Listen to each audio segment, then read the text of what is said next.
of unclear actions by vexed county residents over the ongoing tussle stemming from the War Memorial Hospital takeover.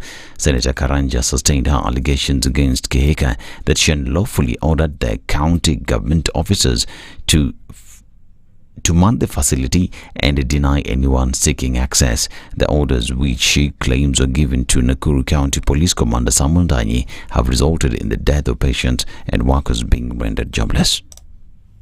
Held the committee already asked the governor to present the documents and to prove whatever I petitioned at the Senate. What is now frustrating the people of Nakuru is that the courts have ruled that the hospital will be opened as we wait for the courts to confirm about the owner of the land or whether the lease that was acquired, which we, according to the documents that I have on my desk, is that the documents are official. The lease, the title, as an extension of 50 years that was officially given. Nakuru County Police Commander lied to Nyandarua Law Court on 20th February 2024 that he has removed the goons that were preventing the hospital management and patients from accessing the hospital to avoid being arrested as earlier directed by the Nakuru Law Court.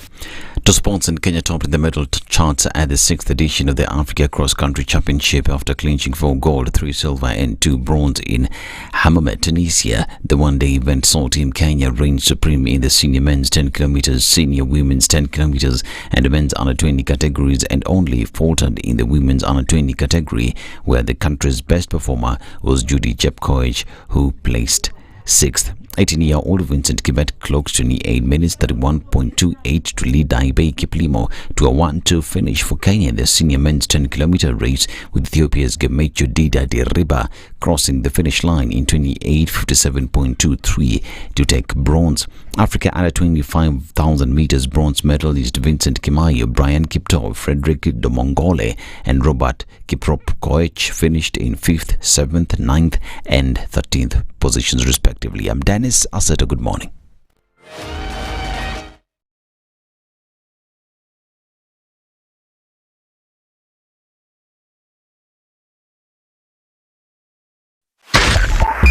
.5 Spice FM, Kisumu. The following takes place from 6 a.m. to 10 a.m. every weekday on Spice FM. Revenge is for children. It's for kids. When you grow up, you realize the best revenge you can take on somebody is to ignore them. Now, I'm just new in politics. It is not everybody's cup of tea. That's why some people come in one term and that's it for them. Political parties in this country do not have ideologies, whether luring or otherwise. And that is the effect of corruption. Any time an offense occurs anywhere in the country, it is the job of the Inspector General to look into it. Whether it is corruption, whether it is murder, whether it is petty, that is his job. If we have chosen to be a corrupt nation, then we produce corrupt leaders. Everything then becomes chaotic that you cannot be able to change a nation. The Situation Room, Kenya's biggest conversation. Thank you very much, Eric, and it's good to be at the Situation Room. Always a pleasure coming here. This is the most challenging interview panel in Kenya. You guys are very well informed, and as you can see, Charles today, very philosophical. To be poor in this country is the greatest sin you can commit, not just from a legal perspective, but from life generally. Yeah. It is very, very skewed. We've just heard on the floor of Parliament, just most recently, a leader within the ODM saying that Sisi ni ng'ombe is a baba. Yeah. Which means that you are willing to be milked dry. You cannot force me to believe. I'll give way. If it's land that I'm told to return to you, I will. Okay? Because the court has said so. But I'll continue saying, watu wamenirusha. That's all that I'm doing. The Situation Room, Kenya's biggest conversation. It's critical that people pay taxes. But then taxation has to have a limit. When you start overtaxing people beyond certain limit, then this is now we call robbery with violence. We are all struggling, but we don't show. If you're not doing well, shame on you. But you have to say, I'm broke and I'm struggling. We are not okay until everybody is okay. We are pretending to have political parties. Why don't we just be honest?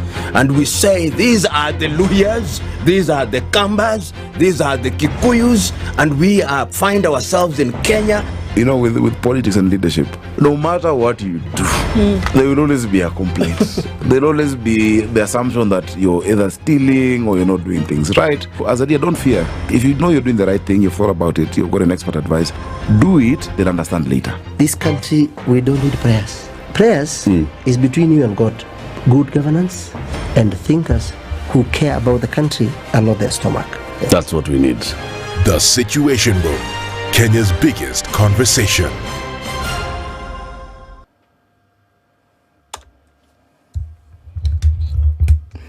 Good morning and welcome to Monday. All right, traffic actually may not be too crazy today. Started off on the Thika Superhighway right around the Pangani underpass, but again, nothing to worry about here. You can get through that in a breeze. As you're coming off Mombasa Road, also fine getting towards the CBD and the Eastern Bypass, then coming in through towards the Outer Ring Junction and then out towards Outer Ring itself also looks pretty good right about now. You're coming out of Westlands, not much in terms of traffic at all.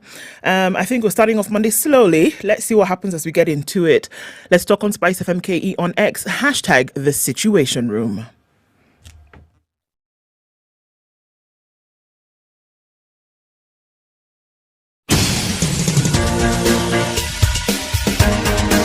This is The Situation Room, the home of hard-hitting political commentary and penetrating insights about the state of the nation. This is a talk radio experience like no other. The Situation Room, a place for hard truths, debates, and elevated conversations. The Situation Room, witty, political, engaging, deep, controversial. In the room, we have C.T. Muga, researcher, academic, seasoned political observer, a fountain of wisdom in these politically uncertain times. Ndu Oko, Nigerian by birth, Kenyan by choice, communications expert, Pan-Africanist, a truth seeker and believer in people power, and Eric Latin, agent provocateur, the man in the chair, seasoned journalist, news hound, a man who believes in punching up, not down. This is The Situation Room, the only way. I don't know what has happened. It has only weighed itself and stopped. It's the only way? It has stopped at the only way. And then that was it. I don't even know. Are we on air? How are you? I'm fine. Good morning. Good morning. Very much. Good morning very much to you. Yeah. How are you? Very well. I hear Nairobi's been raining. Oh my God. On Saturday morning, it rained from 4 a.m. until 11. What? That was the first tranche of rain, and it was heavy. It was not your trickle. It was heavy as rain with proper winds, proper. What? Then it held maybe for an hour, and then it rained again for a couple of hours until about 1 o'clock, and then that's when now it subsided. But it was deluge. Hiya. Yeah. Hiya. Yeah. And then Sunday? Sunday, did it rain? No, it did not rain. Oh. Okay. Great. Kilifi, no rain. Well, Did it rain at all? It's been raining. There was some showers in different places, different times. Yeah. But Saturday, no. Friday, no. Saturday, no. Yesterday, I think. Saturday night, some parts rained. Right? Not that kind of rain that we're talking about here. No, it was quite was just something. yeah. Kidogo, hapa na pale. Right? But you're fine. How was Kilifi? It was okay. Kilifi was good. Nimewaletea salamu mingi sana kutoka kwa Gideon Mungaro. Korosho sijaiva.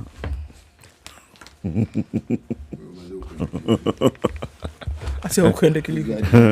Kama hujakuja na korosho, haujaenda. Korosho ni za msimu. This guy, when there are so many words for a simple question that I asked, this guy did not go to Kilifi. Korosho ni za msimu bwana. Sawa tu. Gavana wa gatuzi la Kilifi aliwasalimia sana. Nipokea. Akasema atakuja. Lini? Sasa unajua ni mwanasiasa bana. Mwanasiasa akikwambia tutafanya. Wewe chukua tu tutafanya. Kama amesema. Amesema. Na uachilie hapo. Bas. Yeah. How was your weekend, City? Good. Really good. Were you rained in or rained on? It rained, but it didn't rain on me at all. Yes. Very good. But it was good. Quiet. Mm-hmm. It's my normal weekends. Nothing unusual. You sit, you read, you go for a walk, you come back. You take a nap, wake up, go for another walk. Yes. Read. Yes. Pretend to watch a movie. Like that. Like that. And, yesterday I didn't succeed. I did not succeed to watch a movie this weekend. Yes. But I listened to music. Your attempts were unsuccessful. What did you listen to? What music did you listen to? Cassava. Cassava? They're band from Martinique. Cassava. Zouk. It is Zouk. It's Zouk music. Then I also listen to Carlos Santana. Played by Carlos Santana. Yes. They brought back memories. Yeah. Oh, I really listened to them. Very good. And I listened to, of course, a little Lingala. Orchestra Veve. Veve. There's an orchestra Veve. Kitambo kidogo. Ala. 70s. Ala. Moni Afinda. Moni Afinda. Yes. Who is Moni? You are going to ask who is Afinda. At 70s kind of music, huh? 70s kind of music, late 70s. Yeah. Beautiful music. Yeah. Oh, yes. So that transports you to a more innocent time. Yeah. When life was simpler. Very good. Very good. You enjoy life at that point. Oh, yes, it is. You see, you must find things that make your life pleasant. And you must find things that make your heart glad. Yes. And that's what I did. The movie clearly was not going to do the trick on the weekend. Yeah. So, movie and music and walking did the trick. Okay. Hiya. Everybody, welcome. Hope you had a good weekend. Welcome to new week, 26th. Is this the final week of February? It is. Yep. And then now you're going to March. Yeah. That's what I'm telling you. And quarter one gone. Gone. It's over. Guy. Merry Christmas, everybody. This year is going to outstrip the other one when it comes to speed. What? This year. I mean, February is over. This is it. Pop, gone. Not done. Dusted. Hey. How many? Let me tell you what we'll be discussing. At 7 o'clock, we'll be joined by the Deputy Spokesperson in the Government of Kenya, Gabriel Mudhuma. He'll be here to tell us. So, after the Naivasha retreat, then what marching orders were they given? So, what will they tell us now? Go you forth. And then mwambie watu ya kwamba. And remember, when the government spokesman was here before the retreat, he told us that one of the things that the office of the government spokesperson will be doing is telling the government how it's been performing, the people perception. Now that it's been declassified, see, Gabriel will come and tell us watu wanawapenda ama hawapendi. Ikiwa hawapendi ni kwa sababu gani? The former governor of Nakuru County, Lee Kenyanjui, will be joining us at 9 a.m. to talk about devolution in the country. Is it getting any better? So his experience as governor of Nakuru, his experience as a parliamentarian leading up into the devolution, and then he joined in as the second governor of Nakuru County. And now he's observing and seeing the kind of politics that's happening in Nakuru. So what's happening in Nakuru and what's happening across the country? Is it working or is it not? Lee Kenyanjui hatakuja hapa kutupatia maneno mawili matatu. 17 minutes after 6, we are online. YouTube and Facebook, all streams are now working A1. Tell us where you're tuned in from. Ndu will tell us the weather, where it's going to be raining today. And then she'll also tell us, is Benny Hinn still around? Labda. Is it still crusading? Or is it over? It was supposed to be Saturday and Sunday, no? I don't know if he's still in the country. I honestly wouldn't know, but it's good he came. Is it? Yes, it is. And the crusade was on Saturday and Sunday. Yeah. Okay. And Sinach was in the house. Did you see Sinach? Even Sinach? Sinach was around, man. Did she sing? She did. Oh my goodness. Thunderous performance. Oh my goodness. All right, I'm a bit lost. Who is Sinach? Sinach. Sing the song that she sang for CT. Sing one or two. I do not know who Sinach is. Waymaker, promise. The one who did the song. That's why it rained. Because she came, Abby? Or because Benny came? Yeah, no. I think that song of hers goes Waymaker. I've always known it to be Rainmaker. Waymaker, miracle worker, promise keeper, light of the darkness. My God, that is who you are. Oh, that one? That's Sinach. That's the person. You are here. That song is serious. Sindio, something. Oh, it is serious. In fact, you listen to it, you get goosebumps. Even you get the way. Yes. I've always known it to be Rainmaker. Waymaker. Okay. You can be. No, so she came, Rainmaker happened. See?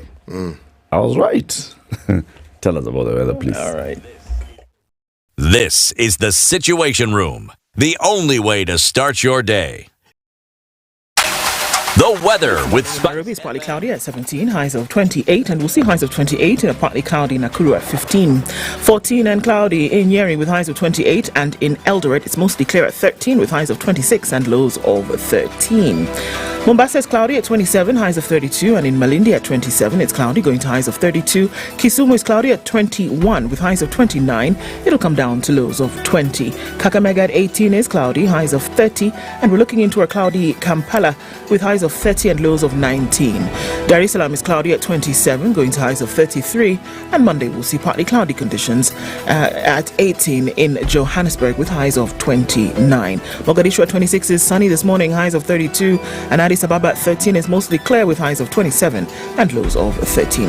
Lagos is cloudy at 27, highs of 33, while Kinshasa is cloudy at 25 with highs of 32. Monday afternoon is 4 degrees and mostly cloudy in Beijing, highs of 5 and lows of -4.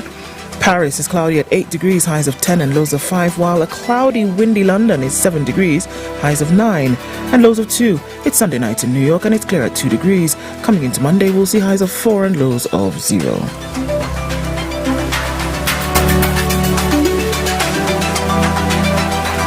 mature, intelligent talk every morning. Spice up yourself.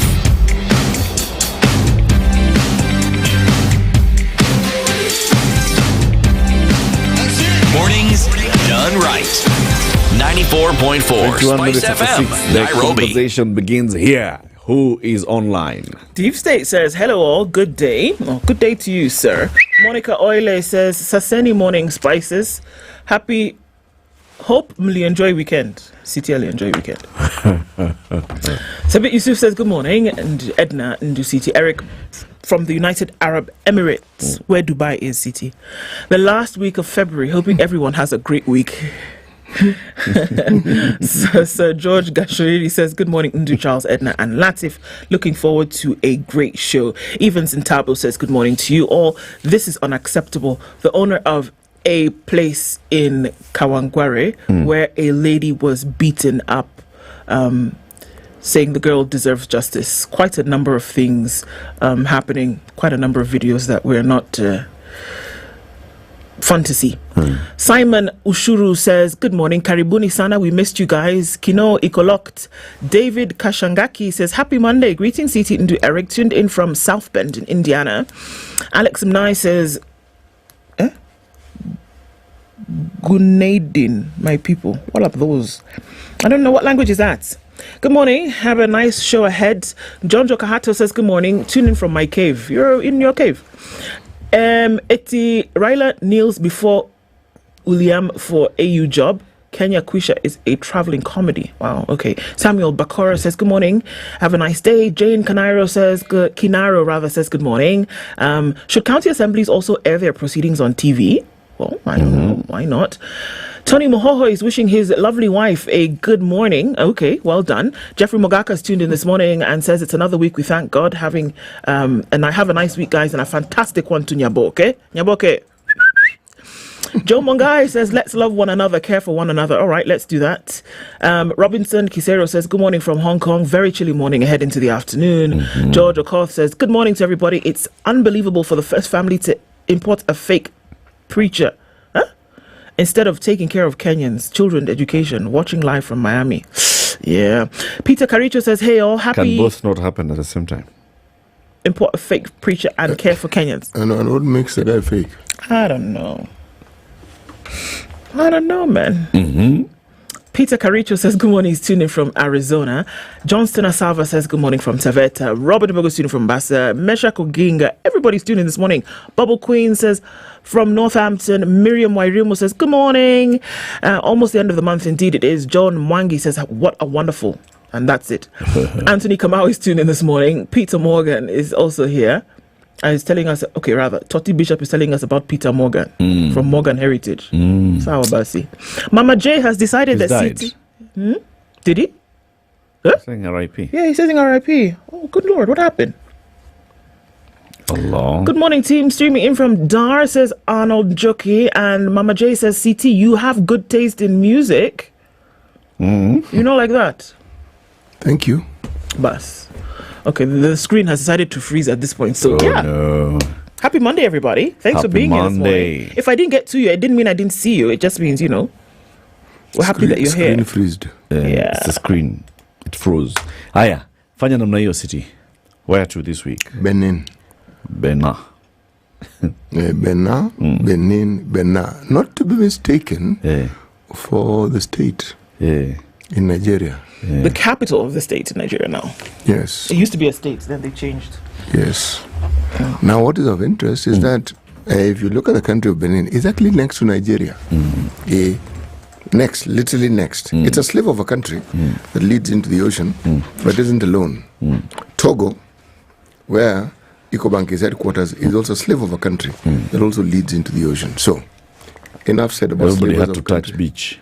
They've touched beach. Okay. Yes. You walk on a beach plot. Okay. So, the relatives of the mad are in more shame than the mad. The relatives of the mad are in more shame than the mad. Yeah. The guy doesn't realize. Yeah, got sour. It's fine. Okay. Headlines, please. On the front page of the Standard this morning, the Raila dilemma. For whom is it a dilemma? Touted as an enigma. Opposition leaders yet again confounding friend and enemy alike. In Azimio, the succession battle has pitted Kalonzo Musyoka against Martha Karua as to who leads the pack should Raila head to Addis Ababa. In government, President William Ruto must make sure he gets the post, as failure will be his personal defeat. Boy taken away from parents, but no one wants to probe. Okay. Let's look into that later. Zelensky shows helping hand after 2 years, had 2 years after war. Just looking at that. There's a picture there. I was going to say Reverend William Ruto. President William Ruto in a handshake with Pastor Benny Hinn at the Nyeri National Stadium during the last day of the healing crusade yesterday. People were healed, eh? Okay. Patients in pain as county bosses fight over health. Governors skip the launch of the stipend program for community health promoters in what observers say is the deepening of a rift between counties and the national government over health reforms plan. Oh no. State agencies chart the way forward on economic growth. That'll be fun to see. On the front page of The Nation this morning, worst counties to do business with. Worst paying counties from what we hear: Kiambu, Nairobi, Narok, Kajiado, Nyandarua. Best paying counties: Nyeri, Siaya, Mandera, Murang'a, and Lamu. Okay. Paying in terms of what? Bills. Senior.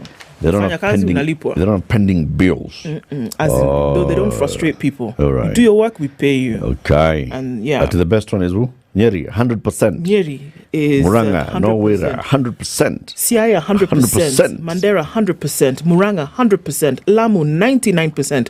The worst, Kiambu, 4%. Yeah. Nairobi, 9%. Narok, 26%. Kajiado, 30%. Nyandarua, 39%. Everybody else just falls somewhere inside the cracks. Okay.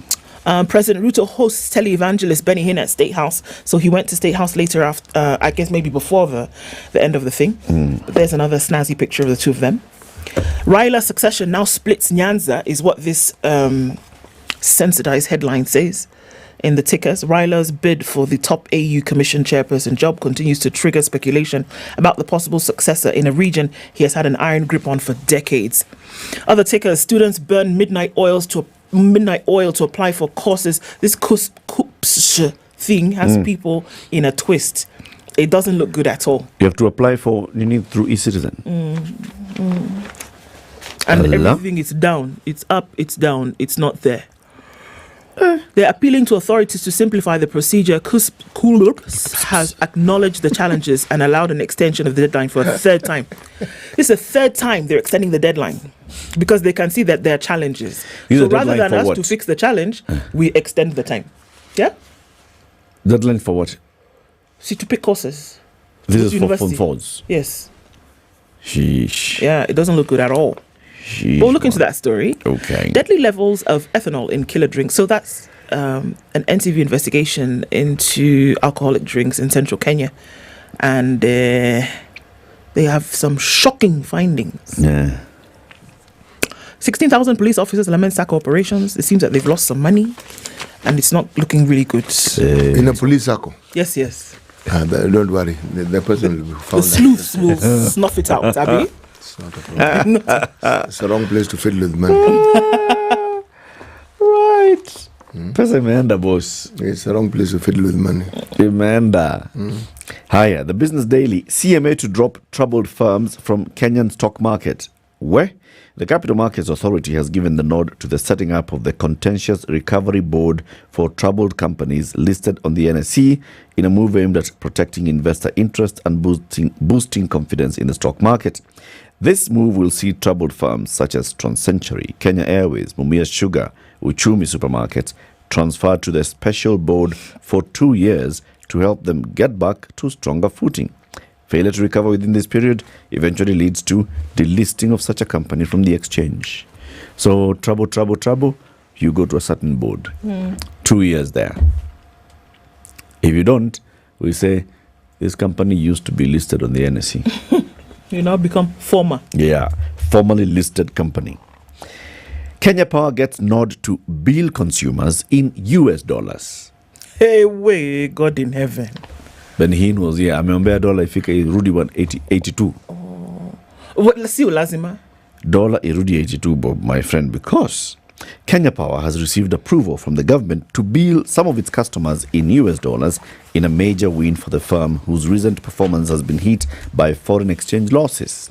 The utility on Friday said it's setting it up accounts to enable the collection of electricity bills in US dollars, euros and sterling pounds from customers that are willing and are able to pay their bills in foreign currency. If you want to pay in dollar, we bill you in dollar. I'm not sure. Okay? Auditor flags 170 billion shillings KQ, KPA, Kenyan loans. Taxpayers might be forced to repay 170 billion shillings in loans that Kenya Airways, the Kenya Ports Authority and Kenyan took after the Treasury omitted them from a list of guaranteed debt, yet retained in the debt stock computation. Yoni kusema? Sasa admisilewi. Yoni kusema utalipa hiyo deni. 170 billion shillings has just been written off. Are we clear? Written off? Yeah. Okay. More property agents join war against landlords evading tax. The Treasury is recruiting more property agents to help the KRA rein in people like CT who are evading tax amid huge shortfalls in collection from rental taxes.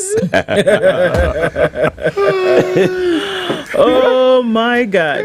Mtu wako na apartment na collect pesa and not paying tax. Now that agents that you're using to collect tax, to collect your nini from your tenants. Tutamshika. No. Yeah, has been recruited. This is beyond whistleblowing. Yes. That is the whistle. It's actually the whistle. Your agent has now been recruited to be the whistle. So essentially, if I get distress, I know it's the agent. Oh, yes, the agent. Okay, and then the agent will also know me. Oil dealers in panic as Uganda picks Tanga port over Mombasa. Kenyan oil dealers are in a crisis mode after Uganda stuck to its guns and started talks with Tanzania to import its fuel through the port of Tanga instead of the port of Mombasa. Uganda currently buys 90% of its fuel via Kenya and 10% through Tanzania. Hawezi nini? Hawatoboi. Okay. Waende hiyo Tanga. Watatanga watarudi hapo kwetu. Huyu jamaa anaongea mbaya. Tena mapema asubuhi. Hawezi. Those are our beloved neighbors. If there's a quarrel, we should settle it. Yes. Yeah. We're working to settle this disagreement. That didn't involve oil. Whatever it involved, let's sort it out. Yes, these are our neighbors. These are relatives. Yes, they are brothers. They are brothers and sisters and cousins and grandmothers. Yes. So they need to start. But even Tanga is also. Those are also our. They need to start behaving like they are our brothers. What's the problem? No, what your cousin is it's us who are. Let them bring the fuel through Tanga, man. It's us who are in the habit of getting into people's business. Anyhow, the region. Anyhowly. Yes. Lastborn lazima ajue firstborn ni nani. City, what's the headline in the Star? Till Green. This is very sad news and tragic. Murder most foul. Samburu MCA shot dead in cold blood by suspected bandits. Aye. This thing, Bwana. This thing is not coming to an end, man. And Kindiki has gone silent. Completely silent. Kindiki now was read the Riot Act and asked, excuse me, people are still complaining they can't get passport. So Kindiki now, everything else. No, he's going to deal personally with passports. He has been personally dealing with passports for the last 9 months. Just like he was personally dealing with bandits. And Chakaola. The thing is, there's something about these jobs that in theory seem very simple. This is my conclusion on this matter. And then when somebody actually takes the reins of the job, they discover it's a whole different caboodle. There is a kettle of fish that has many more kettle than there's fish. Because somehow it isn't for lack of trying or for talking and saying he's trying. No, he has talked. And he did not strike me as a man whom speaks lightly. Strikes me as a sincere man. Yeah, that sincerity, unfortunately, excuse me, is being tested. He used to be a sincere man. Yeah, I think that's it. It's qualified. Used to. In fact, he used to be a very sincere. He is one of the fellows you could actually look at and say is a godly man, as opposed to somebody keeps telling us he's a godly man. Two of you have polished your weapons this morning, I can see. No. I'm merely saying it because politicians speak. But Kindiki was a man you looked at and you felt it's a man of substance, a man whose word you can take to the bank, whichever bank that is, of course. His job has now exposed him. That's it. Actually, yes, there's that little detail. Open the real Kindiki. Yes. Open. Hiya. Okay. Other headlines. The athlete who passed away, athlete Kipsang, mourned after. The guy who won this race in Cameroon, okay, got his prize, called the Race of Hope, and then he passed away. Very sad. Tragic. Yeah. Usually he had an underlying condition that nobody had known about. And they said the terrain for this, it's above sea level, is very, very harsh and testing. Fight for insiders versus outsiders goes the wire. Okay?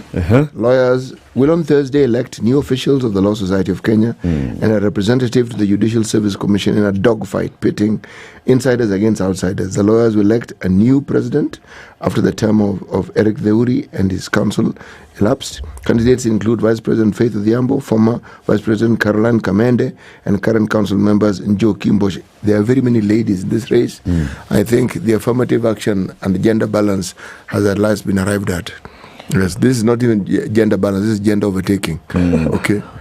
But it tells you the verve and the commitment that these ladies have. Right. For there to be there. Right.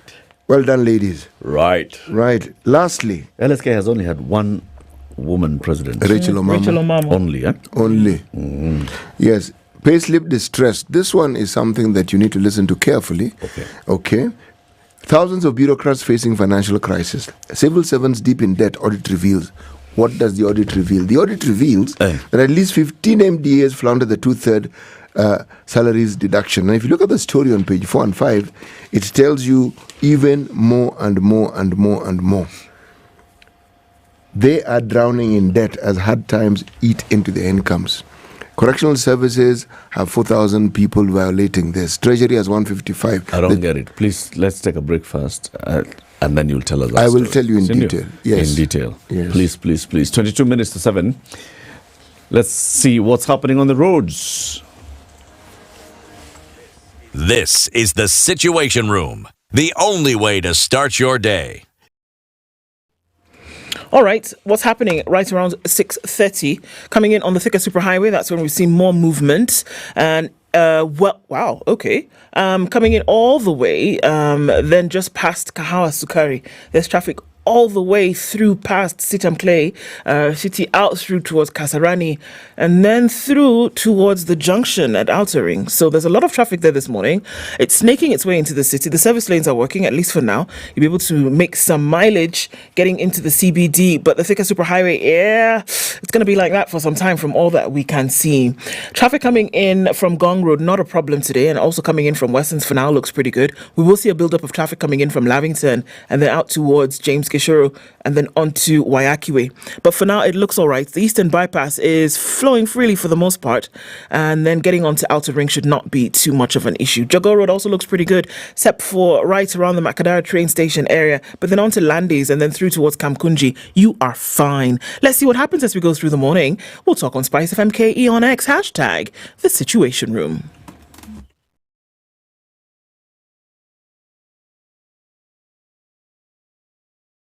Mature, intelligent talk every morning. Spice up yourself.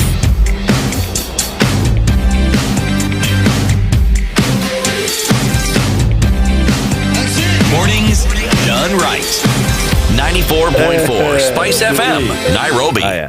Can you tell us a story? There's this thing about salary deductions. According to the rule book, you are not allowed to be deducted more than 2/3 of your... More than 2/3? Yes. Okay. You must get a third. Okay. Now this that is now going to repay loans and everything. Whatever it is you're doing, deductions. but you must always get a third. Okay. You must. And now we're saying this story reveals that one they've said you can just go and say what you want, but people some are getting 0, some are even getting negative. Because high. Because the rule has not been followed. They've been allowed to borrow beyond what they are supposed to borrow, and so when the deductions come in, they take everything, and you remain with very little. So, from whom are they borrowing? Sacco, bank, And all these things are check-off payment plans. They're check-off. And they're intended, and then maybe... Because even by the time, whichever institution is giving you a loan, let's say it's a bank, the bank will always ask for your payslip. Yes. To check what else you're paying. Yes. So it's the bank that has agreed to give you a loan knowing that you're already paying over a third of 2/3 of your salary into something else. Why would the bank give you a loan? They should essentially have refused. No, they give you first, then the SACCO also gives you, then you also go and borrow elsewhere. But that's the thing. For that to come to the government entity, they ought to have seen the payslip. They ought to have seen the payslip. Yes. And then give you the loan. If let's say your payslip isn't encumbered, and you go to the bank and they say, yes, we can give you because we know you're permanent and pensionable. You go to SACCO, yes, we know you're a member. Okay. Payslip is looking, even SACCOs want payslip. Yeah. Payslip is looking good and they say it is fine. Thereafter, so they'll keep deducting. Then you get into other commitments. See, that means if you're paying NHIF, if you're paying God knows what, and if you're paying insurance, whatever else that people pay, and then you get some other miscellaneous loans that now require you to pay them, maybe directly, maybe not, it's not a check-off. The end result is that the 2/3 rule has been abrogated. By the person. Yes, by the individual, and those who are supposed to have insured clearly didn't do their job, as you very correctly have put it. It's just a situation. And I was reading you the numbers Correctional Services 4,000, Treasury 155, TVETs 215, Ministry of Health 168, Lands 165, Law, State Law Office 162, Roads 131, Social Protection 126, Basic Education 83, Office of DPP 75, Water 19, National Land Commission 19, Public Service Commission 12. This is according to the Star. These are people who have other sources of income. They most certainly have other sources of income. And the question would be, so what are these other sources of income, and how did they acquire these sources of income? There's that little detail, because if you look at, the problem in this is Kenya. There's no list, there's no entity that I've mentioned there where one cannot engage in alternative businesses. The kind that we are all very familiar with in this country. I love it. Engage in alternative businesses. Yes, there's none. Yeah, think about it. Somebody who has just committed the entire pay slip doesn't need the pay slip. Linja. Yes. And they're reporting to work. Like I used to marvel, for instance, in an earlier time when we had the county councils. These guys would only go on strike after 6 months. So you're asking, how do you survive for 6 months without a salary? What were you doing? Yeah. Because you're all right. And even that strike. You're all right. You've not passed out from hunger or anything like that. No, 6 months. That's when they've called a strike, they've gone and done what, and then 2 days later, they're back. You have to ask. And it's not as though the 6 months were paid in full. No, just 1 month. Then they're okay. So you have to ask, how are they surviving? Because they were surviving. Absolutely. And they live in this city. Yeah. But let me just mention something in passing, because this one makes for interesting. Raila's succession hots up as Ida backs Mbadi for Nyanza Kingpin. Azimio leader's wife urges Luos to release opposition leader for continental assignment. Okay. Release. And she says Mbadi will be the next man. According to this article, that's a heavy suggestion. But then other names keep popping up, like Opio Wandai, Anyang Nyong'o, James Orengo. All these names keep coming up. Evans Kidero, Kothobado, so forth. But yes, Mama Brill thinks that it should be Mbadi. Yes, but then according to Orengo, according to these sources, they say Orengo is quoted as saying, according to them, that when Jaramogi died, he did not name a successor. A successor emerged. Yes. So what is you this? You can name everything that you want to name. Yeah. When Jaramogi left, he did not name a successor. But then again, you see, the real power is not in the position or the party, it's the person. And the allegiance that the people have is to the person. How do you pass that on? It is to you. Is it really transferable?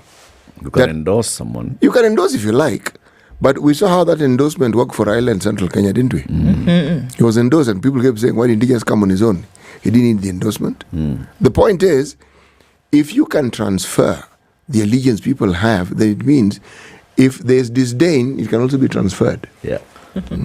All transferable. Yes, exactly. But this one is going to make for an interesting discussion. It will, and I think it's going to hot up over the next couple of days. It will. It will. The question that comes to mind is it a positive or a negative thing that this is happening in Nyanza at this point? Okay? This is what I mean. Over many years, there's been this conversation of Israel allowing for, free growth of other leaders in the region, or is Raila's presence stifling the growth of other leaders in the region? So why is it that, when you look at all those names, you're wondering, okay, so who really would be able to galvanize the entirety of Luo Nyanza into one person? Is there anyone who looks like they're capable of? Is there anyone who looks like they could Raila have held other people's hands? Or is the fact that we have these people like Kinambadi and the others and Kinopio Wandaing testament that Raila was actually holding people's hands? The question I would ask perhaps is, do we know of leaders on this continent who would, if I may use the word mentor, people to actually take over, and especially people who might actually have the ability to take over and do well? Because among the people whom you see mentoring are a pale shadow of that particular individual even when they were young. So you have to ask, what really is the preference? Because there are people you could point to and say, I don't see Otiende Molo's name here. And in my mind, that's a fairly serious fellow. Indeed. Okay, but I don't see his name here. There are others whose name don't come to mind immediately, and I would say, but that's a fairly serious person. But the name doesn't come to mind. Now, at the end of the day, you cannot galvanize an entire community unless you can galvanize the community you come from. Yep. The specific, start with village, let it grow to ward, county, constituency, county. If there's someone who can actually do that, and it means that when that person was in a position of authority, say like governor, they were able to see the next governor come in. But in Luanyans, that was not the case. That all boiled down to whether Raila wanted it there or not. It's not. It was not really complicated. Yes. So now, if, as they say, remember, Addis Ababa is not in Iceland. It's just here. It's a 2-hour plane ride. Yes. It's a 2-hour plane ride. Yeah, it's just here. Yeah. Addis Ababa is so it's not as though he's gone on sabbatical to some planet out. No, he's just here. So even when you talk about handing over and passing this thing down, but it raises the debate that we should have had and we should have about our leaders. This thing of endorsing, how effective is it? And of what use is it? Yeah. Or should it be endorsing or basically just creating a conducive environment for other leaders to emerge without them feeling that they ought to come first of all and kiss the ring and bend the knee? And that you're imposing someone on others. Eric, I have not. When I see it, I will probably know it. Or if someone has seen it, they should tell me. But I do not see a situation, and I have not seen a situation where someone just endorses someone, and you know, and you feel this person is equal to the task, or somebody has been mentored over time. The closest we got to it was Uhuru Kenyatta and Moi. That's the closest we got to it. But thereafter, you could argue that our current president, Dr. William Ruto, was also mentored in one way or the other. But if you look at his ascension, he pulled himself by his own bootstraps. Yep, he had to fight. Yes, he fought and has continued to fight. And in fact, if you look at his fight, it's like anyone who you could have referred to as his mentor along the way, that's the person he sought to diminish first. True. So that he could actually reign supreme. Away from all of that entanglement that somebody actually allowed you the space. Yes. No, he took it. So in that space... But it worked well for Ruto. Yes. Because it was in the latter years of the Moi leadership. Yes, it was the sunset years of Moi's leadership, yes. So he had space. He had space to do all these things. Ruto could not have done this, and I don't believe he would have done it. Even 5 years prior to when Moi resigned, he could not have pulled that stunt. Yeah, in that region. So yeah, I think our political landscape has lent itself to some very serious discussion. Because if you look at the murmurings in Western Kenya, those are even more interesting. Indeed. Yep. Those are even more interesting, yes. Oh, yeah. Let me tell you what's going on with COOPS and e-Citizen. Okay. All right? For almost 2 weeks, it's a story of an example here. Alan Washiori and his friends have been sleeping past midnight trying to crack the Kenya Universities and Colleges Central Placement Service portal to apply for his course. So even after paying the 1,500 shillings through e-Citizen, the former student of Shimolatel High School in Mombasa County has not been able to apply for his preferred course, Water Engineering, at the Kenya Water Institute, Chuka University, or Murang'a Technical University of University College. He says, I'm very frustrated. I have tried everything. I have turned the house into a cyber cafe. All my friends come here to try and apply for their preferred courses before the deadline. My friends are about to give up, Alan says. Alan said he wakes up at midnight to try the application in the hopes that not many people will be on it at that hour. But for Elvis Waloga, 18, the situation is different. Since the portal opened in the first week of February, he's been trying hard to apply, and last Friday he began applying at 10 p.m. and succeeded at 3 a.m. I was up most of the night before the application went through, he said. The former student of St. Peter Mumias High School in Kakamega County then went to the Huduma Center at the COOPS department where he was cleared. He said, my payment has been validated and I'm waiting for COOPS. I am now waiting for placement. I have been helping my friends apply for their courses. And they're saying the best time to apply is after midnight. Phoebe Akinya, a parent, said she feels sad to see her son deep sleeping in the wee hours of the morning because of the college applications. He was told that there was a jam during the day, so he spends these nights applying. Why can't the government make this easier for parents in rural areas? Is education meant for those in urban areas alone? The situation is worse in rural areas which have no network connectivity. This is the situation in which Lynn Lonier from Turkana County has found herself. She says, when I pay the required fee through the eCitizen platform, I receive messages that prompted me to pay again. So I've given up. The network is unreliable. I can't do anything. There's a chief executive officer of COOPS. Her name is Agnes Wahome. And she has acknowledged the frustration parents and students are experiencing. Dr. Wahome has promised that the application deadline will be extended until the state is satisfied that no one is left behind. This will be the second extension. The application deadline for placing students in universities and colleges was first extended to today. That's the 26th of February. But Dr. Wahome has blamed eCitizen. She said it's eCitizen. That's where the problem is. Yeah, it's not us. We want, but we're not receiving the feedback from them. The payment verification process is longer than it used to be, which has significantly affected CUSPs. Understand that before you would pay directly. CUSPs. So now you have to go Gives you the information. 222. You wait for verification of payment from them. And then now you get have, say you can onto the proceed to apply Okay. to CUSPs directly. But that's not happening. Now you go to eCitizen. You go to eCitizen, you pay first, you do that, you wait for verification from them before you now go to CUSPs to apply. And now by the time you're doing that, everybody and their grandmother is on the platform. So why is it taking long to verify? This is the question. Why is it taking long to verify? Between eCitizen and CUSPs, why is it taking long to verify? Number two, the system is not foolproof in the sense that you cannot have multiple applications ongoing. And by the time you get what it is that you are looking for, it's going to take days. It shouldn't take days. It should take minutes. And here we are. And because of that, they will extend the application time. But even then, they don't know. And that's why you're hearing Dr. Wahome saying, until everybody has gotten through, we'll keep extending. We'll keep it open. Yep. Until everybody comes on. Meanwhile, the state has taken over control of the eCitizen service. Maybe that's why. Rendering I mean, the owners as its system managers. I think this is just a story where Banan Dongo, who's the Treasury Director General for Accounting Services and Quality Assurance, was telling Parliament that the inventors of the eCitizen system had inked an out-of-court settlement with the government, and now they are just providing the support services, just like we were told by Mr. Ayugi when he was here last week. So we have taken full control and they are now providing a maintenance service. There has been an out-of-court settlement. The system is now fully owned by the government. Collections through the platform averaged 350 million shillings daily from 50 million shillings in the financial year ended June 2023. There is collecting more and more money. Meanwhile, senior police officers, both serving and retired, are among 16,000 people who lost millions of shillings in two projects initiated by the police Sacco, which is now in the hands of 9 individuals. Officers from the NIS, DCI, serving regional commanders, district commanders, sub-district commanders and officers commanding stations are affected.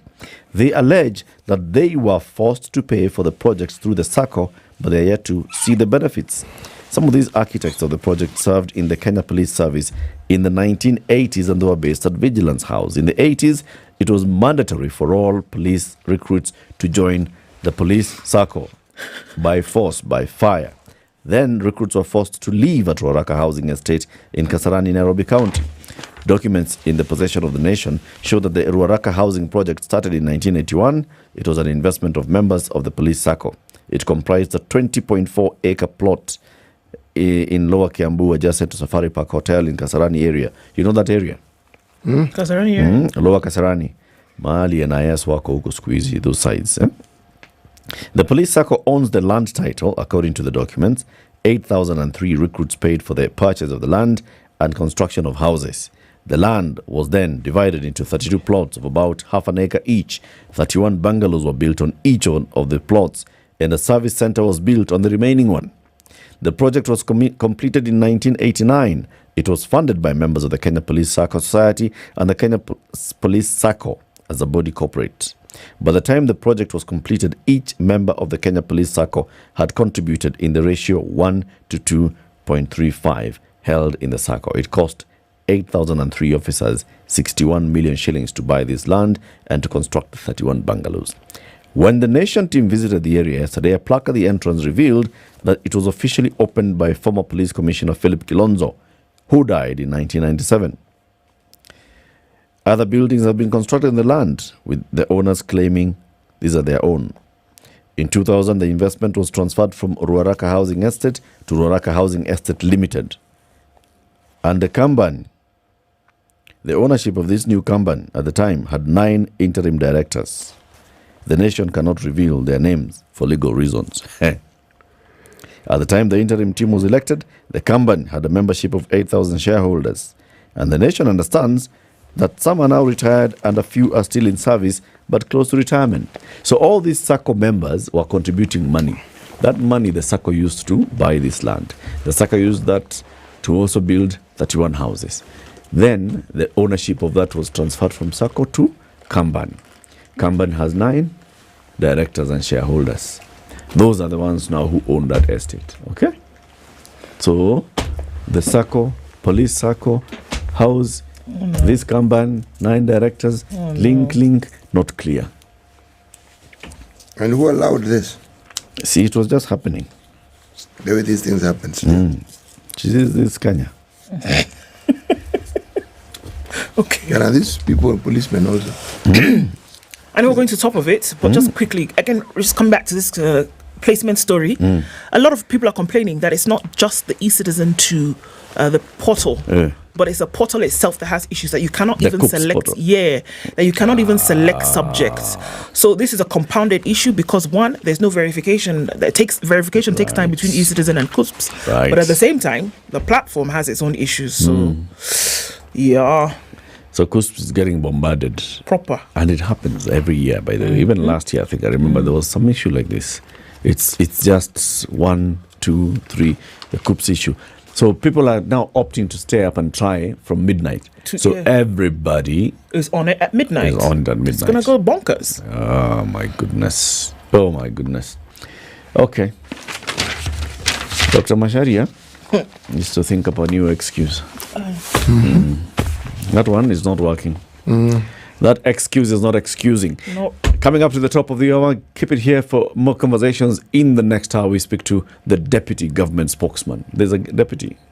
There's a deputy? Yeah, his name is Gabriel Muthuma. Right. He'll be here. We'll be talking about the government. After that retreat in Naivasha, what did they discuss? What should we expect to see going forward? Issues of passports, this CUSP issue, all these are things we'll be discussing them shortly. 7 a.m. Good morning.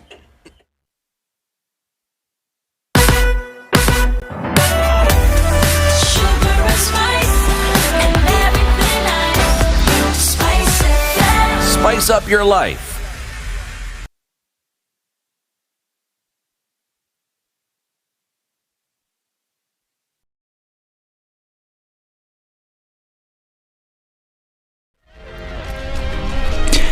Good morning, this is Newswire. I'm Dennis Aseto. A caucus of more than 50 members of parliament, senators and governors drawn from the western region has thrown its support behind Raila Odinga's candidature for the African Union Commission chairmanship. The coalition, known for its strong presence in Kenyan politics, has endorsed Odinga as the best candidate to represent Africa's interest on the continental stage. During a gathering attended by prominent political figures, including National Assembly Speaker Moses Wetangula, the Kenya Kwanza government, led by President Ruto, officially endorsed Odinga's candidature for Africa Union Commission chairperson. Na mimi mnajua nina conduct kubwa Afrika hii. In every African country ukienda, my former colleagues in foreign affairs are either presidents or deputy presidents or something senior in government. Wote tutakubaliana, tutatembea, tutakampaign. Mwende mwambie His Excellency William Samoei Ruto, sisi watu wa region hii ya mkoa wa Magharibi tumeunga Raila Amolo Odinga with all our heads, our legs, tunasukuma yeye aende AU. Ukiangalia historia Raila is actually a distinguished leader, and the only legacy ambayo ataacha Afrika mzima is for him to ascend to the chairmanship of African Union. Health Secretary Susan Nakuru is urging Kenyans to get ready to start benefiting from medical services through the new Social Health Insurance Fund. Speaking in Uasin Gishu County, Nakuru said that the only thing left is the approval of the law enforcement manual that will be approved by Wednesday before the law is officially published Thursday. Imebaki tu regulations na tumesikizana nao, tunapatana Jumanne wanipitishie. Jumatano inaenda kwa kamati ya delegated legislation wapitishe. Aramisi iko kwa Attorney General, tuna gazette. Kuanzia Ijumaa, Jumamosi watu wa chini waanze kulipa shilingi 300. Navamicha has continued to praise the new fund, stressing that it will make access to healthcare services easier, where lower-level hospitals will provide treatment completely free of charge, and the SHIF card will be used from level 4 hospitals. So level 1, level 2, level 3. Hakuna malipo ile Mkenya utakuwa unalipa so long as wewe umejiandikisha kwa bima ya afya. NHIF yako wakati unahitaji kuitumia hauambiwi ongezewa pesa ndio mgonjwa alazwe. And the fund salaried employees will be deducted 2.75%. Now, legislators Geoffrey Odanga of Matayos and his Nambale counterpart Geoffrey Mulanya have condemned the confrontation between jobless youth and the police that lasted the whole week. The two in particular are complaining about 2 young men who were shot and killed during the confrontation with the police. Here is Geoffrey Mulanya. Mimi kama mmoja wapo viongozi ambao wamechaguliwa hapa Busia County kama mjumbe wa Nambale constituency, sifurahii na mambo ambayo yanaendelea Busia town, na ningeomba viongozi wenzangu, tulikuwa tumeongea juzi, tukue na mkutano, tukae chini wote, tuone shida Busia ni nini, na ndio tujaribu tukae chini na raia wetu, tuwaelezee ambayo mambo yanaendelea. Hasa kwa sasa tunaona kwamba mambo ya kiosks ambazo zimekuja imeleta mswada mkubwa sana hapa. Kuna malalamishi kwamba kuna watu ambao hawapati. Tunataka tujue kwamba tutakaa na governor tujaribu, najua hiyo ni kazi yake, lakini tutamuomba kwamba tuko unyenyekevu, because sasa hata sisi ni viongozi, tukae chini tujue shida iko wapi, na raia wanaweza kuambiwa namna gani waelewe ambao ni nini kinaendelea kwa uongozi wa Busia County. Odanga, on the other hand, has urged the police to follow the law even when dispersing protesters. Mimi nataka kukashifu sana kitendo hicho cha jana cha polisi ambao wako Busia kuweza kutumia risasi zile ambazo ziko live na kuwalenga hasa wale watu ambao walikuwa wanajaribu kujieleza. Piga watu wangu, wengine risasi, live bullets, kuvamia hata vituo kama kwa shule ya watoto. Wananchi walikuwa wanalalamikia tu ya kwamba wakati vibanda ambavyo walikuwa wanafanyia biashara viliangushwa, sasa vimeanza kupewa kwa njia ambayo si wazi. Nakashifu sana, na ningesema mkuu wa polisi katika taifa la Kenya aweze kubadilisha polisi ambao wako hapa kwa muda karibu miezi 6 mwaka moja. Wamekuwa kila wakati kazi yao ni kupiga risasi na kuumiza wananchi. This is News. I am Dennis Atsato. Good morning.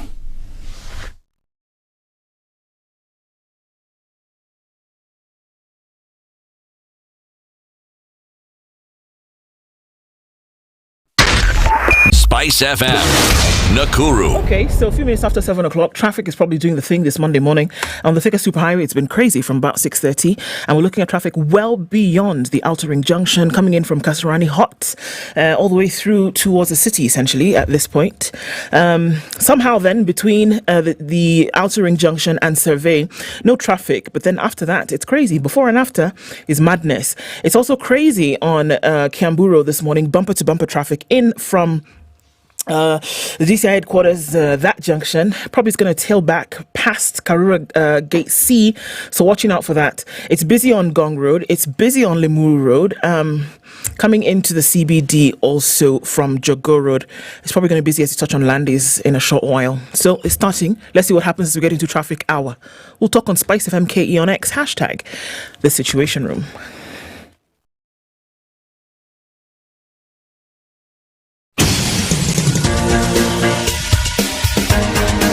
This is The Situation Room, the home of hard-hitting political commentary and penetrating insights about the state of the nation. This is a talk radio experience like no other. The Situation Room, a place for hard truths, debates, and elevated conversations. The Situation Room, witty, political, engaging, deep, controversial. In the room, we have C.T. Muga, researcher, academic, seasoned political observer, a fountain of wisdom in these politically uncertain times. Ndu Oko, Nigerian by birth, Kenyan by choice, communications expert, Pan-Africanist, a truth seeker and believer in people power, and Eric Latin, agent provocateur, the man in the chair, seasoned journalist, news hound, a man who believes in punching up, not down.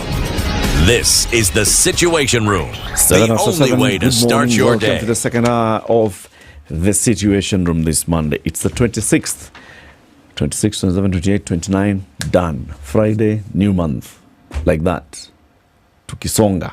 Like we are not wasting time No, here. please. We are 2024. not wasting time. So the year is moving. What's your plan? Do you have a plan? If you're thinking, oh my goodness, this year, oh my God, I wanted to by this year, by the end of this year to have done this and the other. I wanted to have, put in some money in this nest egg.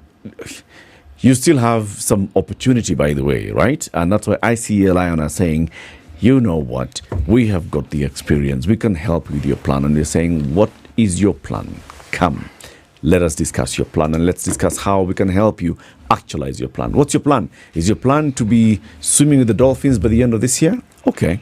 Is your plan to be going to Formula One by the end of this year, like our guest will be doing at the end of this year? Okay. What's the plan? Is it to go to the moon? Sawa, you just come. No plan is beyond us thinking. Come and help us and let us help you work together. Plan at icealion.co.ke. That's plan at icealion.co.ke. Go to your email, send an email to them.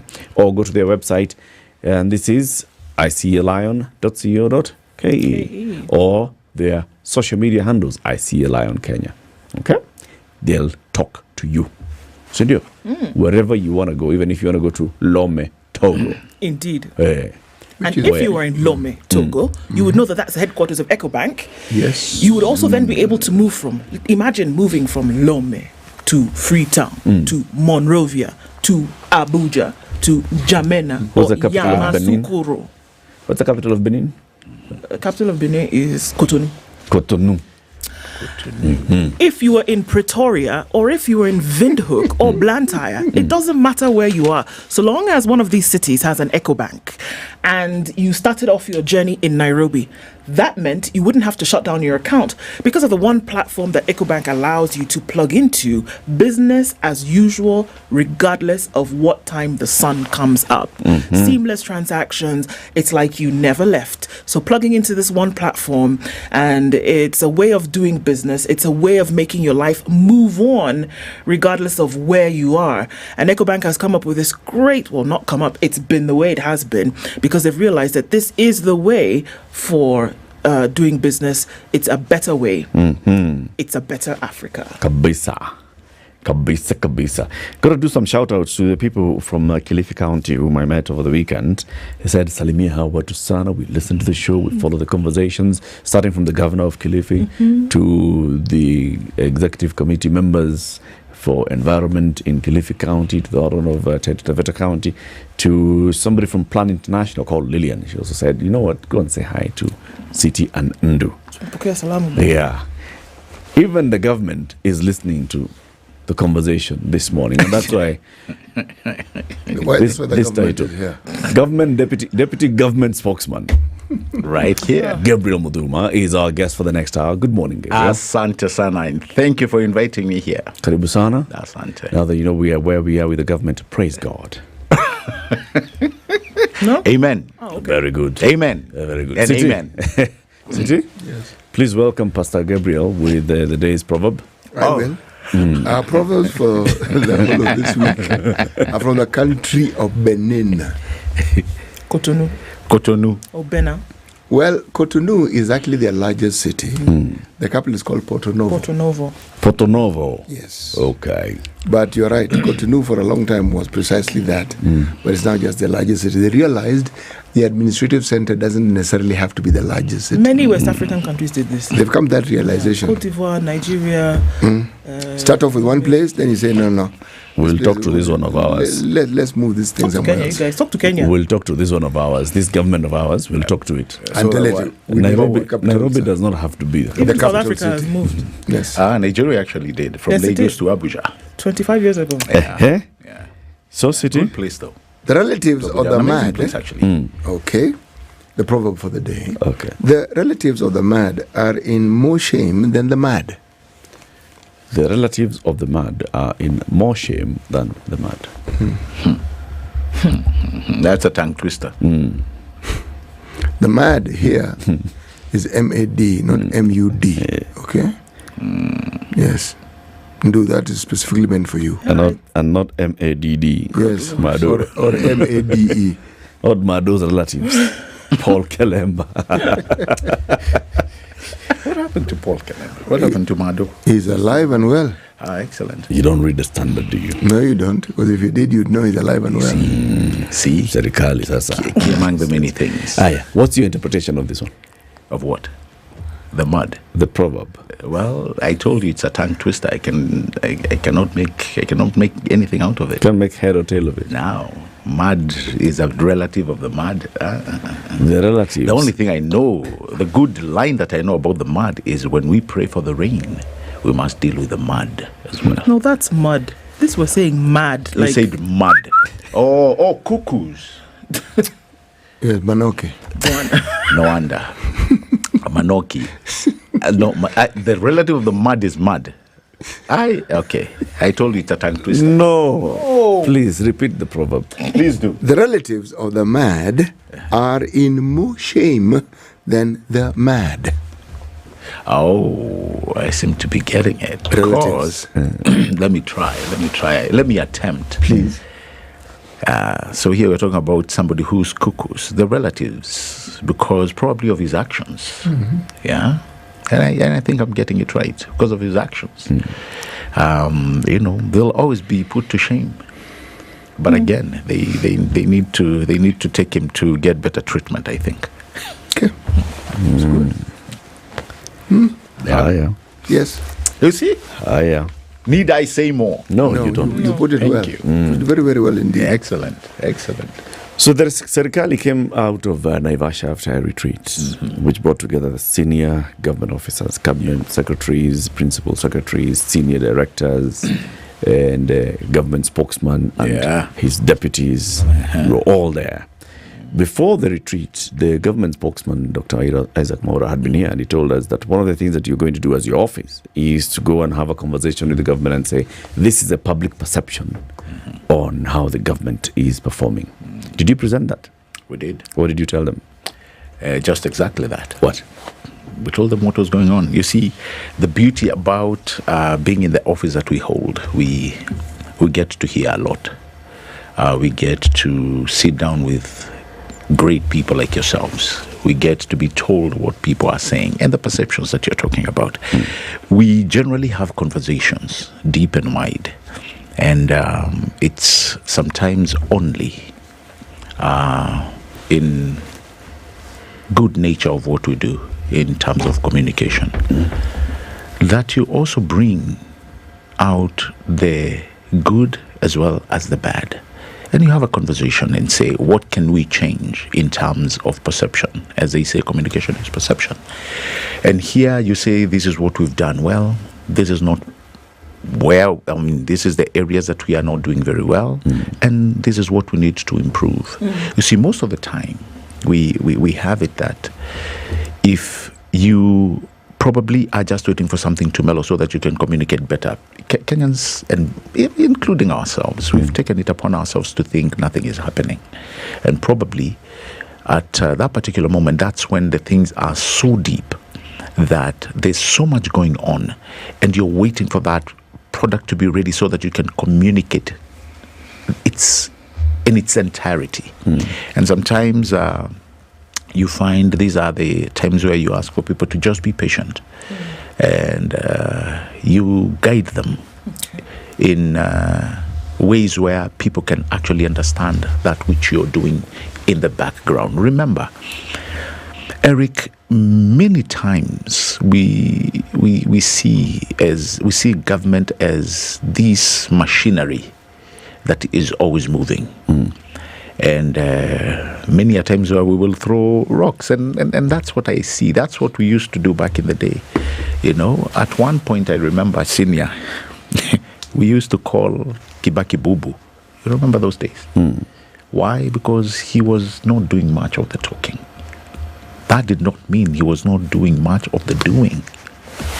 In fact, are we not the same people who are now today trying to copy some of the things that he did?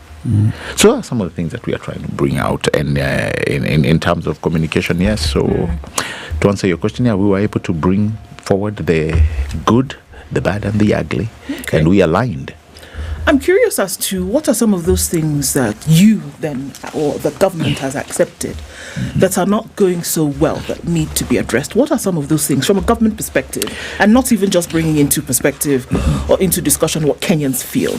What are some things that you have realized have not gone so well and are not going so well that need to be addressed? Now, actually, and that's actually an amazing question, because those are some of the things that brought this retreat into fruition.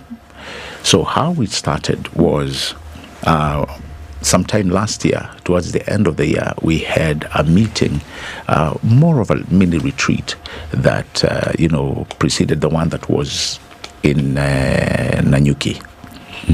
And so what came out was we were looking to course correct. What had we agreed back then that had not, gotten traction?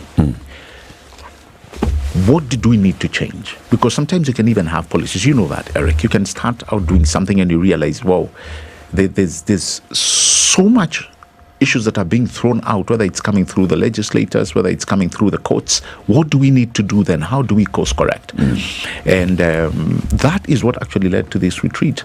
It came as backdrop of CS Moses Kuria and team, his office, doing nearly 23, 24 around there, roadshows to nearly all ministries, so to speak. They also had a conversation with the judiciary, went on to have another conversation with the state law office. And this we were doing to just find out where were we in the grand scheme of the bottom-up economic transformation model agenda. Remember, this is what the president had promised Kenyans. This was our agenda. And so it has become evident that after every few months, we go back and see, and check are we still? So let me ask the question again. Yeah. What are some of those things that you've realized that have not gone well that need to be addressed? For instance, let me pick two. And this found placement in the courts. One of them, really, you remember, we had started rolling out the Maisha card, and the courts, put in lugha ya mtaani we say ilinuliwa handbrake. But we got a reprieve last week. When that matter was, thrown out of court, and now we can continue with the new IDs. Those are some of the things that we brought to the fore. What did we need to do? Was it a framework issue that we needed to sit down? Yeah. So those are some of the things that you could see. So what lesson have you learned from that? Because it's not just that. If you look at the housing levy issue, we went to court and questions were raised on what's the framework for managing this, hence the housing fund. You look at that Maisha card, it's a similar thing to what had happened to Huduma. The Huduma number issue was the same issue. You are rolling out a Huduma Huduma card without a proper framework on data security. Eric, let me... And the lessons from government then, in fact, we spoke to the person who was in charge of Huduma number at that point, were like, okay, yeah, we actually had gone several steps ahead. In this one that you've just raised of the Maisha card, what lesson have you picked from that matter in court? Let me bring you to speed. Sometimes when, like you're saying, you may move faster and forget other aspects, of onboarding that policy. It's not that you're doing anything wrong. Yeah, it's more like how you would say, and I'm really trying to get you a good example where you can say, I'll go somewhere using my money and then come and claim. Remember, you've done nothing wrong. That is actually an acceptable norm of doing things. Now, we've always thought Yeah, and this is sometimes why you see there are some gray areas between many areas of government and the judiciary.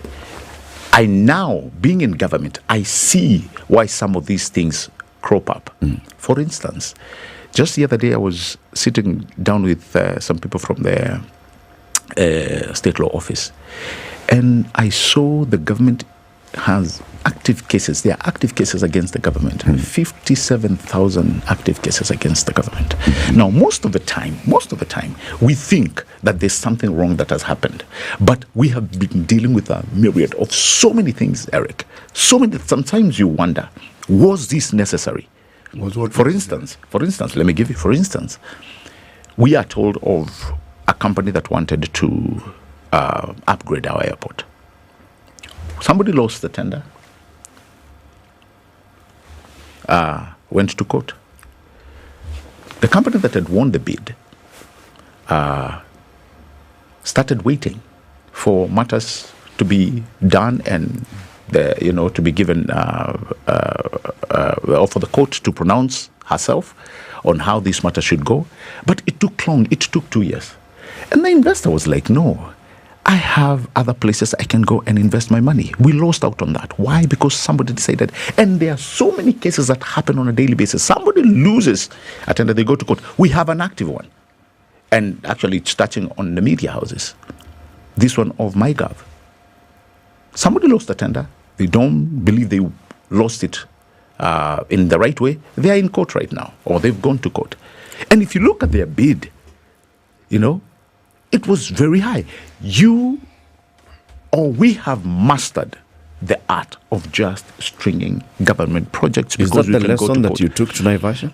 It's not that took. It's not took. I learned. I am learning. Vexatious litigants going to court to stop a government program. And it's not 1, 2, or 3. So nothing wrong that the government has done. Like Ndu was asking. Are there things that you have seen, that you have admitted that here we are going in the wrong direction and maybe we need to course correct?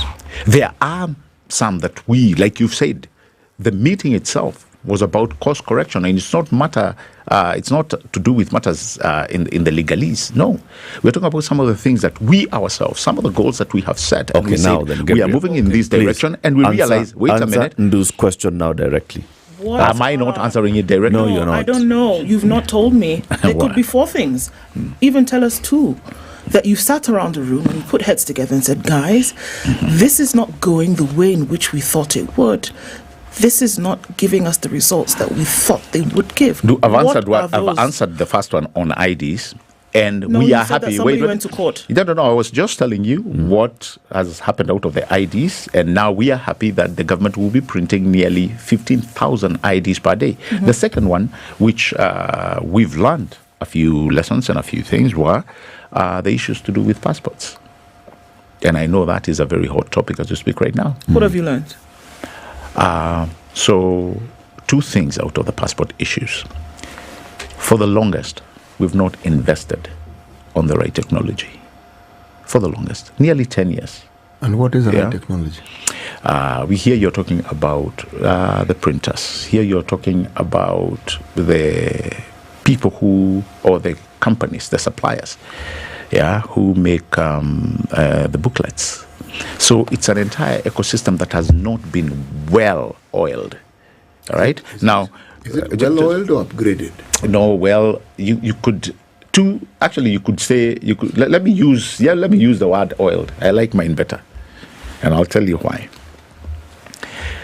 So here you have a country that was doing 300,000 booklets or passport booklets a year. And the government came with interventions of labor export. And Latif, guess how many applicants the government is receiving a year now? 1 million plus.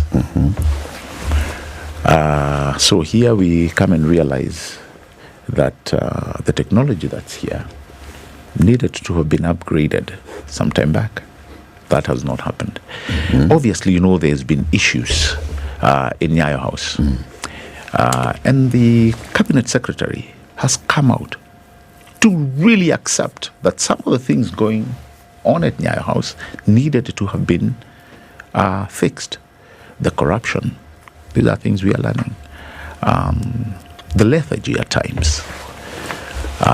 And to me, it was actually a moment of reflection when a cabinet secretary comes and takes responsibility, personal responsibility, and says, I am going to fix this.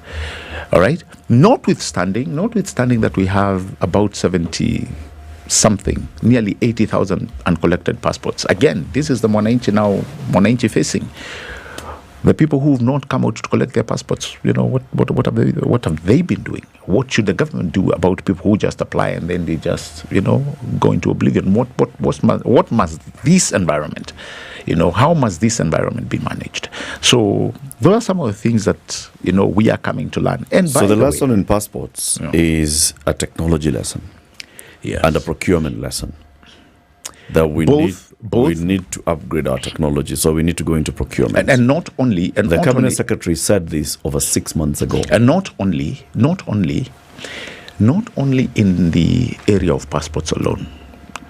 The greatest lesson that most of us are learning, even though I learned this a long time ago, building a nation, Eric, is not inherently. Let's stick to the passports. Yeah. I mean, it's the same thing. It's the same thing. You're building a nation, even with passports, Eric. You see, this one specifically because people even write to us. Even right now on YouTube, you'll see the comments. People who are saying, I applied for my passport 3-4 years ago. I still haven't received my passport. I haven't been called in to go and just do the biometrics. People who've gone and presented their biometrics, they're still waiting for their passports to be processed. This is a big issue. Kithure Kindiki has gone to Nyayo House more than once. Yes. Changed the top leadership of the immigration department. Said, we are going to sort this matter out. It's been close to a year since the cabinet secretary has been there. In Naivasha, Eric, you're not dealing with the backlog. What did the cabinet secretary say in Naivasha? Same thing he what came is out, our problem? Same thing he came out and said. And same hold thing on, he came out and said. Gabriel, hold on. If it's procurement, has procurement started? If it's about a change of human beings, you change the director of immigration. The new one even went to all these other offices for immigration. So, Eric, what's happening? This is the issue. This is the issue because it is a problem, and a quality problem that must be solved. First of all, we underline that twice. When it's a problem that must be solved. It is being solved as we speak right now. Now, the one thing we cannot run away from, is the backlog. That is as we speak is being worked on right now as we speak. The other thing. How? Let's specifics, please. So 2 things. The booklets that were available, and you had the CS saying, were the 50-page. Is it 50? Yeah, 54 something, I think, like that. Those were available. And so there are people that I know who've changed from the earlier booklet that they had asked for, which was 30-something pages, and they've come to the 50 page. Now, let's be honest. It's not like there are no passports that are being issued in Nyayo House. That's something else, Eric, that we are doing wrong. We are assuming as if Nyayo House has been closed. That's not the case. I've just told you there are passports that still remain uncollected. I hope we can get this, which means no, we cannot say wachana nazo. They were printed. People have not just come out to collect. So the backlog has been there because of some of the issues that I've told you. There was also another issue. What is being done to address this backlog? There was another issue. Right now, as we speak, the cabinet secretary gave us a timeline. Give us a timeline of when this backlog will be sorted and when these passports will actually have gotten to par. Because there are so many people who really wanted to travel. People have missed out on schooling. People have missed out on going for their work, which the same government told them would be available in other countries. We totally accept that. We totally accept that. We are not running away from that. What's the timeline? But the timeline that we were given, or that has been given, is anywhere now, it's between 90 days, I think. 90 days since Naivasha. Yes, 90 days we should start seeing things happening. Did the cabinet secretary talk about the previous timelines that he had given and why he missed those timelines? It's not about missing. It's what is coming. Well, he to the said fore. this issue is going to be sorted out within a certain timeline. Eric, previously, I know it what he was said. not sorted out within that timeline. No, I know what he said. But you cannot run away. From the mere fact that it's not government doing this. You have suppliers whose deliveries were affected. Okay. And by the way, COVID did affect so many things. This one came to the fore. We were learning it. No. I'm telling you. I'm telling you. Gabriel. Do you think? Please. This is I what beg you think, Eric. Wait a minute. You think that passports, all these things, are manufactured in Nyayo House? I don't think. The cabinet secretary came and said, we have an issue, yes. And I have been here once, yes. I have launched an RRI within timelines, yes. And within this time, we will see a proper addressing of this backlog of passports. What you're not counting, Eric, and you're doing this debate at the service. What you're counting is there has been something that has been going on. Passports are being released, but not in the manner in which me and you expect. I've just given you how many, and here I'm talking in terms of numbers. I think the question from 300,000 now, you have so many applicants all of a sudden that have come to 1 million. Okay, Gabriel, so I know. This is not an issue about what was happening 3, 4, 5 years ago. Look, we have agreed that the number has really jumped. There are certain things that are happening in succession here, which we can't run away from. And I know we're going to go to a break in a bit. But look, every time something is said, it doesn't matter what is said, but what takes precedent is what was said before. Correct. Okay? That we saw the CS, Kindiki, at Nyayo House a couple of times saying certain things, giving certain assurances and guarantees. The question here, which overrides anything else, is this 90-day period that we're talking about, within which things would have been cleared, that you will be able to go to Nyayo House, make your application, make your payment, and then shortly after that be called to come and then capture your biometrics. Correct. What you're telling us now is that unequivocally, in the next 90 days, whatever is happening there would have been sorted out. And this supplier that you talk about being the problem, and whoever is supplying booklets or machines, all of these processes work in congruence, whether we like it or not. The question is, are we saying that in 90 days, according to the information you have and what was discussed in Naivasha, that within 90 days, this whole clog essentially will be sorted out and then it will start to run seamlessly? Is that what we are saying? Correct. And by the way, why we not, and in fact, give this the same weight that we've given on IDs, Maisha card. Yeah? We have a serious backlog. Why? Because the court did what it did. But guess what? After the lifting of that injunction, the government has already started rolling out 15,000 IDs a day to clear that backlog. So here it's not, Eric, it's not about, this is not an issue of the government is just doodling their thumbs and not doing anything, right? It's about sorting a problem that we know exists, and it's going to be done. If there's something I am so sure about, it's this issue of both IDs and passports. It's going to be done. Let's take a break. It's 24 minutes to 8. Gabriel Muthuma is the deputy government spokesman. He is very sure that this time, this will be done. Passports will be done. 100%. And we can come back here and discuss this. 3 months. Yes. Let's take a break. We'll be back shortly. This is the Situation Room. The only way to start your day. Oh, finally! It's my Standard Courier delivery. At Standard Courier, we know that your time is valuable. That's why we guarantee swift and efficient deliveries to your doorstep every time. Give us a call on 0793 599 684 or schedule your next delivery by visiting our website www.standardmedia.co.ke/courier. Trust Standard Courier Service for all your courier needs. We deliver with pride. Looking for your favorite KTN station and just can't seem to find it? Well, you can watch all KTN channels on Pang. From the latest bulletins on KTN News Channel 5X0, heartwarming stories on KTN Home Channel 104, insightful agricultural content on KTN Farmers Channel 176, to the best of entertainment on KTN Burudani Channel 170. We have it all. Grab your remote, tune in to Pang and enjoy the variety of content we've prepared for your enjoyment. Sunny conditions in Nairobi this morning. It is 16 degrees, highs of 28 today. Sunny at 17 in Nakuru with highs of 28, and it's 15 and sunny in Nyeri with highs of 28. We'll see highs of 26, and a partly sunny Eldoret at 14.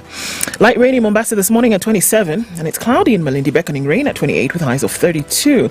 It's sunny at 21 in Kisumu with highs of 29, while Kakamega at 19 is sunny. It'll go to highs of 30. 19 and cloudy in Kampala with highs of 30, while Dar es Salaam is cloudy at 27. It'll go to highs of 33. Johannesburg this morning is sunny at 18, highs of 29, while Mogadishu at 28 will go to highs of 32. It's 15 and sunny in Addis Ababa with highs of 27, while partly cloudy conditions rule Lagos skies. At 27 we'll see highs of 33. It's 24 and cloudy in Kinshasa. We'll see highs of 33.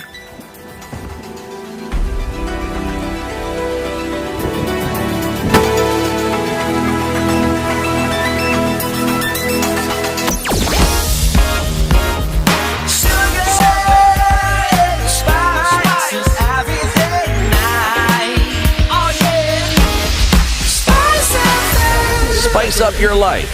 Right about now, coming on Outer Ring, there's traffic coming in from Cabanas going towards North Airport Road. You're going to skip the Outer Ring junction and then go out towards the Eastern Bypass at some level. Traffic is heavy. All right, then we're also seeing at the tail end of Outer Ring, that's if you're going towards the Thika Superhighway, bumper-to-bumper traffic inbound on the Thika Superhighway is still quite crazy, coming in all the way from Githurai, and it heads through to the CBD this morning. Kiambu Road is also heavy. We're looking at traffic on Limuru Road all the way in from United Nations Avenue through and through. Lower Kabete going towards Spring Valley, and also on Waiaki Way as you're coming in from James Gishuru. There's heavy traffic there over the drift. It's bumper to bumper as well. And then you're coming in from Zima Springs and touching on James Gishuru. That's also quite crazy. So yeah, really, traffic everywhere you look this morning. We're going to get out of it without any skin left behind, right? Let's take a look at what it looks like in about half hour. Let us know. Shout out on SpiceFM KE on X, hashtag the Situation Room. Are you ready? Okay. Spice FM. Mature, intelligent talk every morning. Spice up yourself.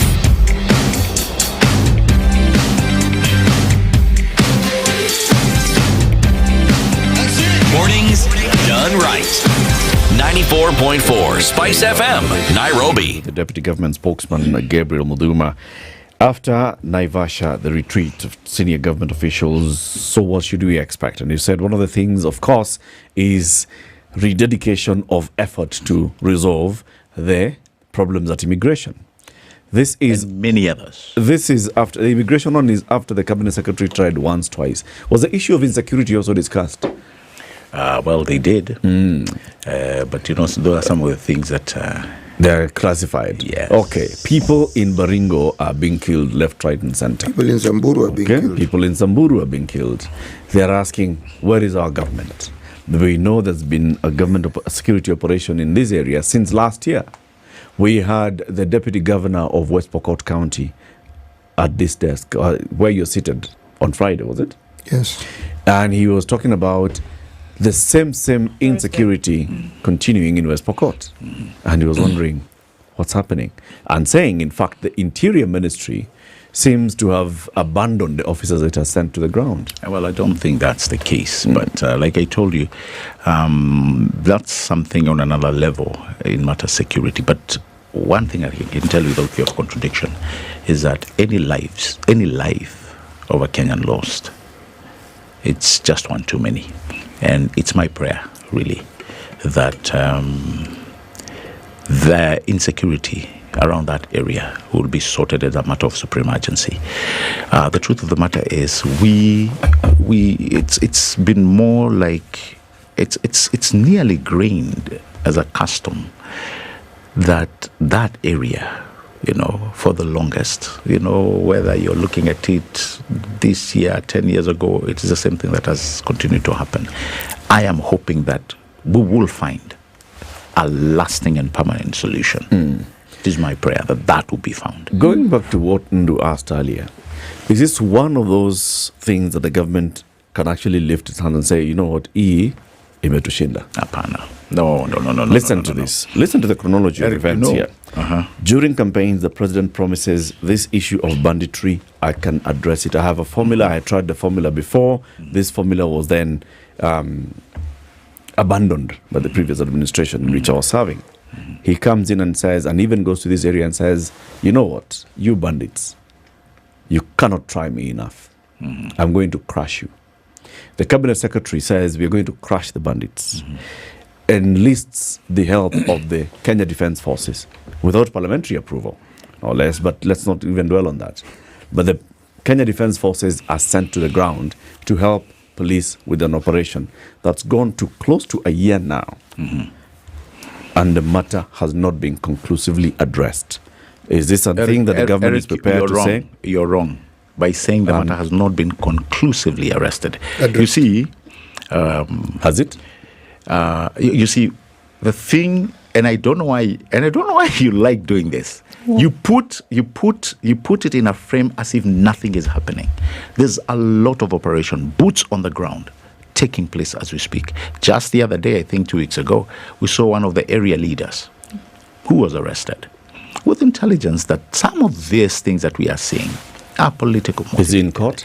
Now, once you've been arrested, the wheels of justice not the first time this particular area leader was arrested. And it's not only him. I know so many people who've been arrested within that operation. They're arrested and released, Gabriel. And you see, there you go again.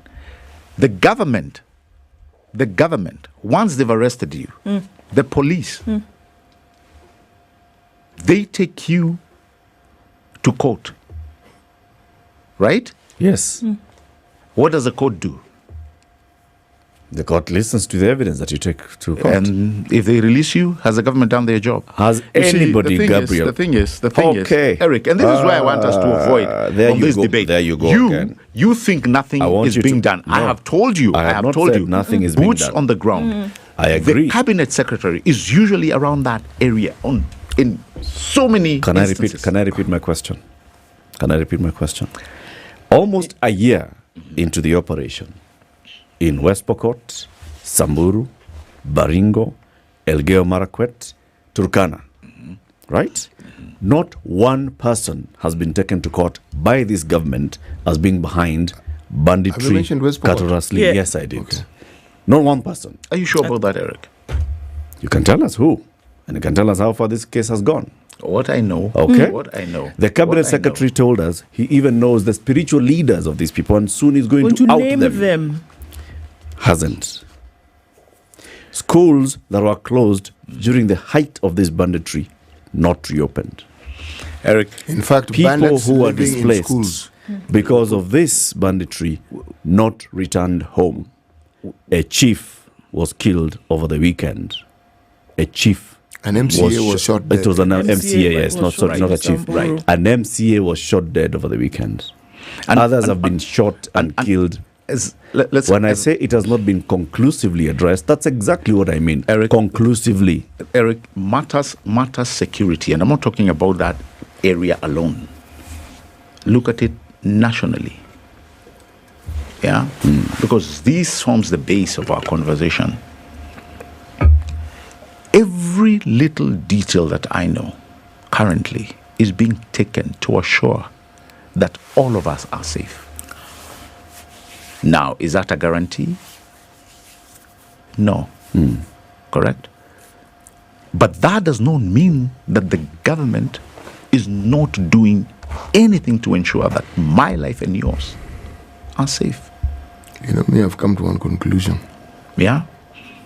So what I know, there's so much in terms of operations going on in that particular area. Is it a success? It is not an issue about success. It is going to be a success at the end of the day. Because, like I'm telling you, when does this day end? Where lives of Kenyans are being destroyed. You're not talking about lives, you're talking about property. Yeah? Their way of livelihood that is being affected. That situation must be changed. And it's going to be changed. Gabriel, what prevents the government from actually conclusively resolving and dealing with these matters? What do you mean? What prevents them? Are they not doing it? No. I said just because it's not done, that there's no banditry, okay, and I honestly don't think we'll ever get to a point where we'll not have criminals. Yeah, these people will always be with us. So what it means is that the government must always have their best foot forward. Gabriel, let me in all give you matters an of operation. of something that was done conclusively. Mount Elgon had issues. Western, there's people's ears were being chopped off. Yes, exactly. That matter has not arisen again. That is being dealt with conclusively. Yes, you'll hear pockets of this and this, but dusted across the border. In the Karamoja area, you still hear, like you're saying, you few hear pockets here and there. You hear, but same way you've had, the times when Mungiki really were running, matters in Central. You don't hear of them anymore, just little pockets like you're saying here and there. You have correctly this situation, exactly. This situation, I was also saying this situation in Baringo. The one time we will sit down here with you and we'll say it is being dealt with. It has been sorted. And we'll just be talking about the small pockets. Oh, we're speaking futurely now. Yeah. Oh, okay. So I know for sure.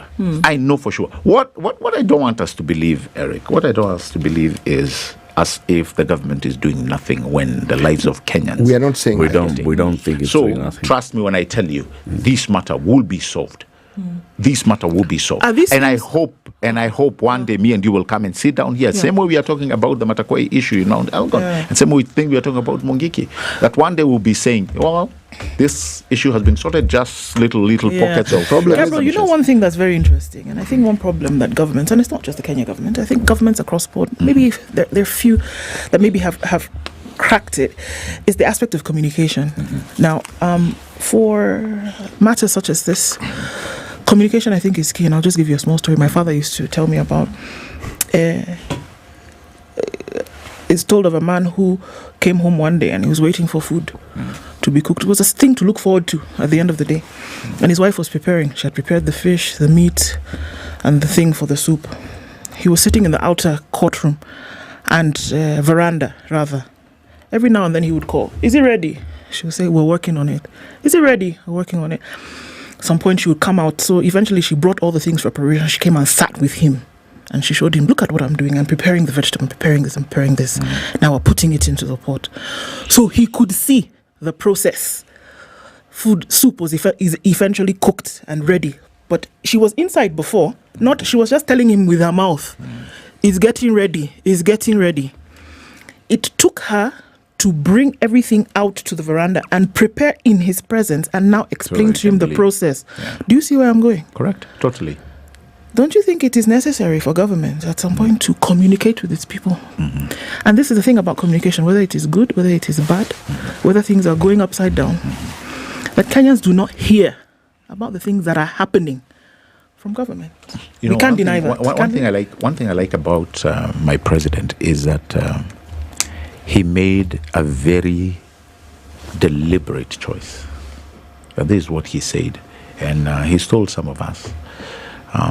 And I also believe he's actually talked about it in the open, that no matter what, he'll always be truthful with the Kenyan people, no matter what, even if the answers are not what we want to hear.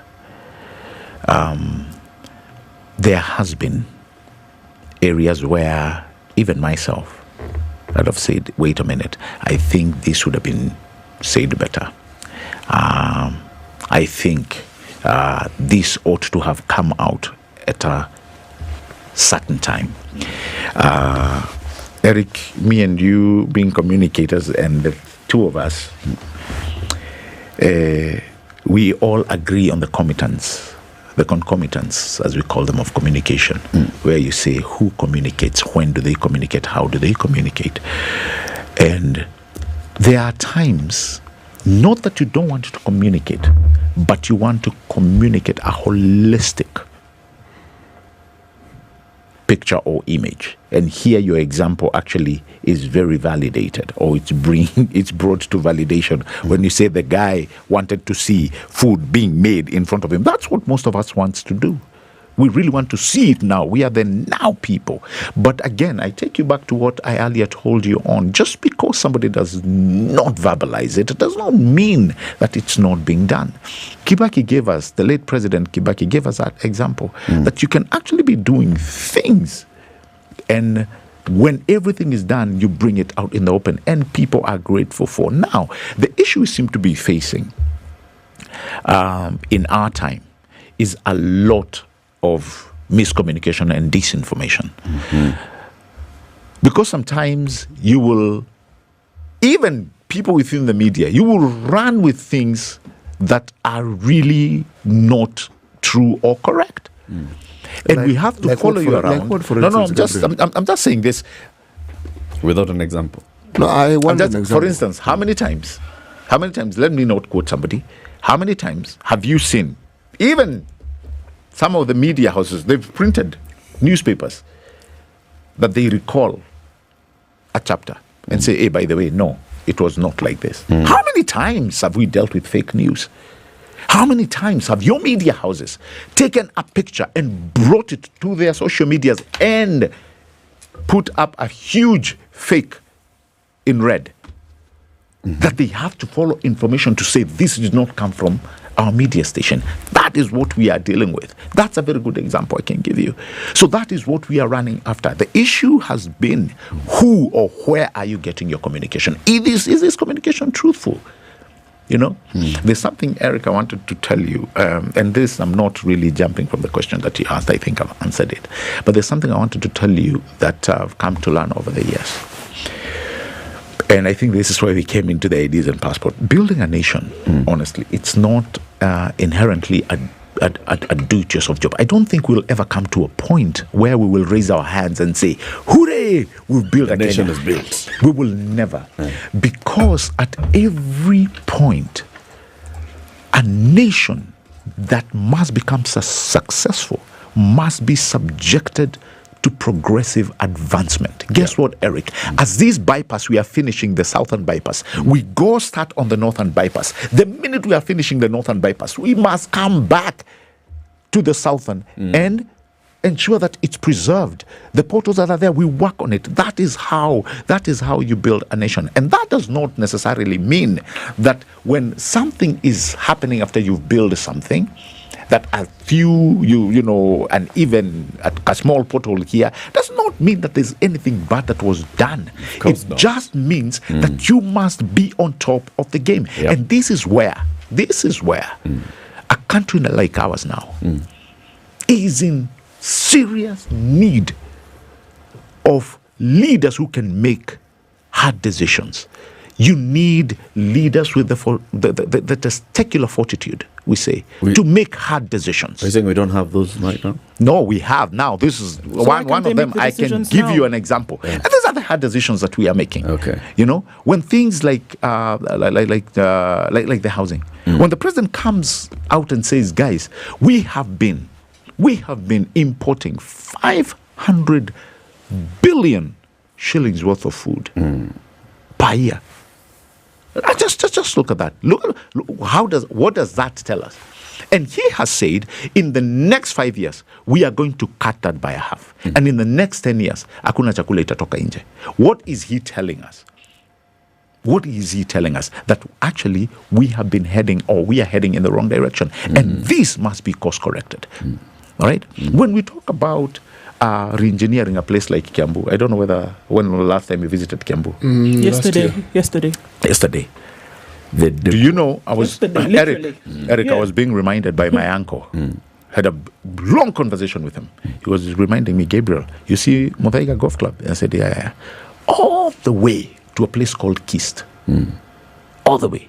Back in our days, it was coffee plantation. There was no building. We couldn't see.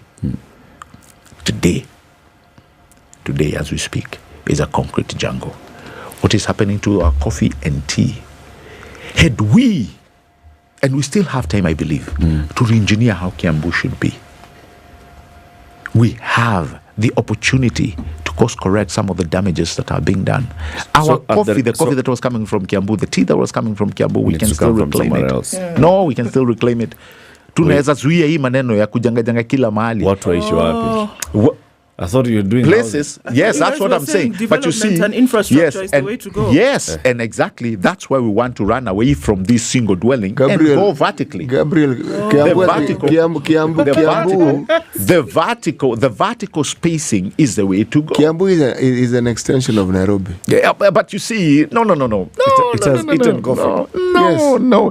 You see, we cannot go with that mentality. No, it's just a reality, Gabriel. It's not the reality. I refuse to believe that, because if we go by that notion, I guarantee you, there will be no place in this country Gabriel, to farm. We have a minute. I have to ask this question. You mentioned something which I found particularly interesting with reference to government bashing. What did you mean? Yeah, of course. You know, you've made it a habit, your people, that everything you do is bash government. But let me tell you, I think the government has taken its share of bashing. And let me tell you, it is okay. It is okay. We all want to be, and it's our responsibility, really, to hold the government of the day accountable. It's our duty as Kenyans. More so when you're paying taxes. And here I'm not just talking about the national government. We also need to hold to account the county governments, because pia uko pesa zinapotea nyingi sana. All right? We need to hold them into account. But one thing we cannot do, it cannot be a field day that every time you sit down, it's bashing government. Yes, I mean, sometimes it appears. Sometimes it's, actually can actually be. It may appear fashionable to do so, but at the end of the day, just be. And this is what I keep asking people: just whatever you do, be fair, be patriotic, be fair. Patriotic, now how can I tell you to start being patriotic? This is your country. By nature, you should be patriotic. That the government I've put in office does the job I gave it to do. Correct. Pure and simple. Correct. But be fair. Be fair. That's what the government. By telling the government to do the job it's supposed to do. No, that's not. Gabriel. That's hold them to account. In the next hour, can you answer questions from the public? Of course. Very good. That's what we'll be doing at 8 o'clock. Open up the phone lines, speak to the government, speak to the deputy government spokesman, Gabriel Mutuma. You'll give them my phone number. Will they call 8 a.m. They're calling you right here, live.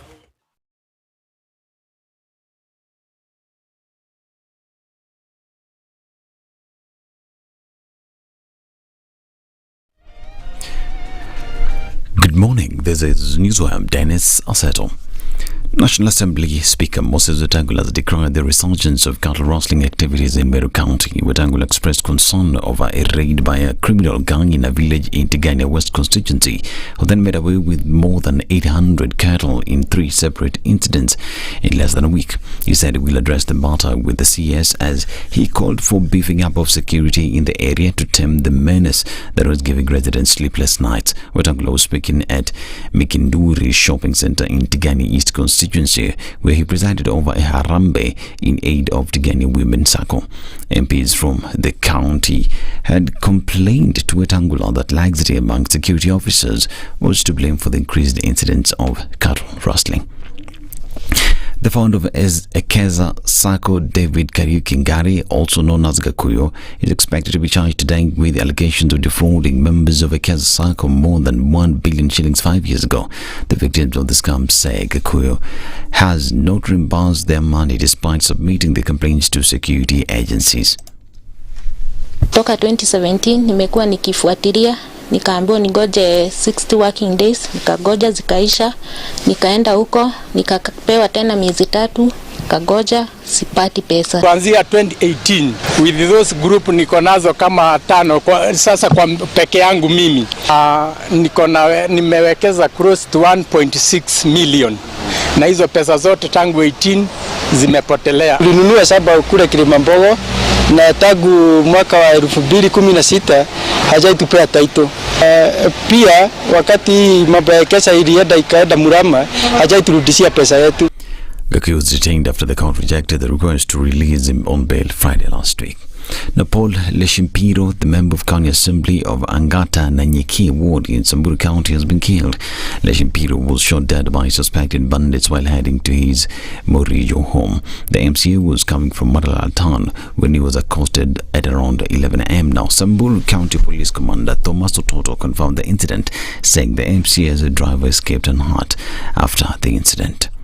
Now, the Teachers Service Commission is in talks with the Ministry of Labour and Ministry of Foreign Affairs, among other stakeholders, to secure employment for teachers abroad. TSC Director Legal Calvin Anyuor has stated that Kenya has a surplus of teachers and securing an opportunity abroad for them will be a good idea. Anyuor added that the Ministry of Foreign Affairs is working to secure the market in various countries for the teachers in the country. This comes as a relief for thousands of teachers who are yet to secure employment from TSC. The Commission's big role will be to ensure teachers coming out of various training colleges have the right quality of education. Meanwhile, the Teacher Service Commission has scrapped the Primary Teachers Certificate Training course, popularly known as P1, in an ongoing review of the laws governing the teaching profession in Kenya, which has elicited mixed reactions from stakeholders in the sector. The laws proposed for implementation include one that will entrench the entry qualification for teachers training, which now begins at the diploma level. In the new changes, TSC is proposing that a teacher scores a C plane and then at least a D+ in mathematics and a C- in English. The teacher's employer has also laid out a raft of measures that it says are aimed at streamlining the profession, including circumstances under which a teacher can be deregistered or punished for a number of offences, including sexual one.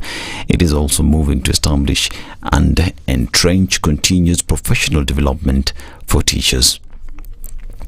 And the Kenya Universities and Colleges Central Placement Services has extended the application deadline for the government-funded slots in tertiary institutions following portal hitches.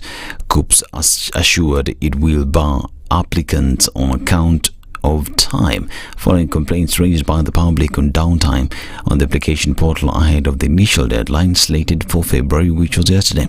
Mercy Wahome, CEO Mercy Wahome said in a statement that the agency made the decision to ensure no student is disadvantaged. On a sad note, a suspect in the murder of 5 family members in Muhoroni area in Kisumu was arrested a day after going on the run. Now, Shem Akuku Atieno was detained at the Chimiri police station and now awaits his arraignment today. Police officers aware of the situation say he had attempted to commit suicide before his arrest. What had started out as a normal weekend took a dark turn when neighbors were alerted by one of the suspect's children's insistent crying. This is Newswire. I'm Dennis Aseto. Good morning.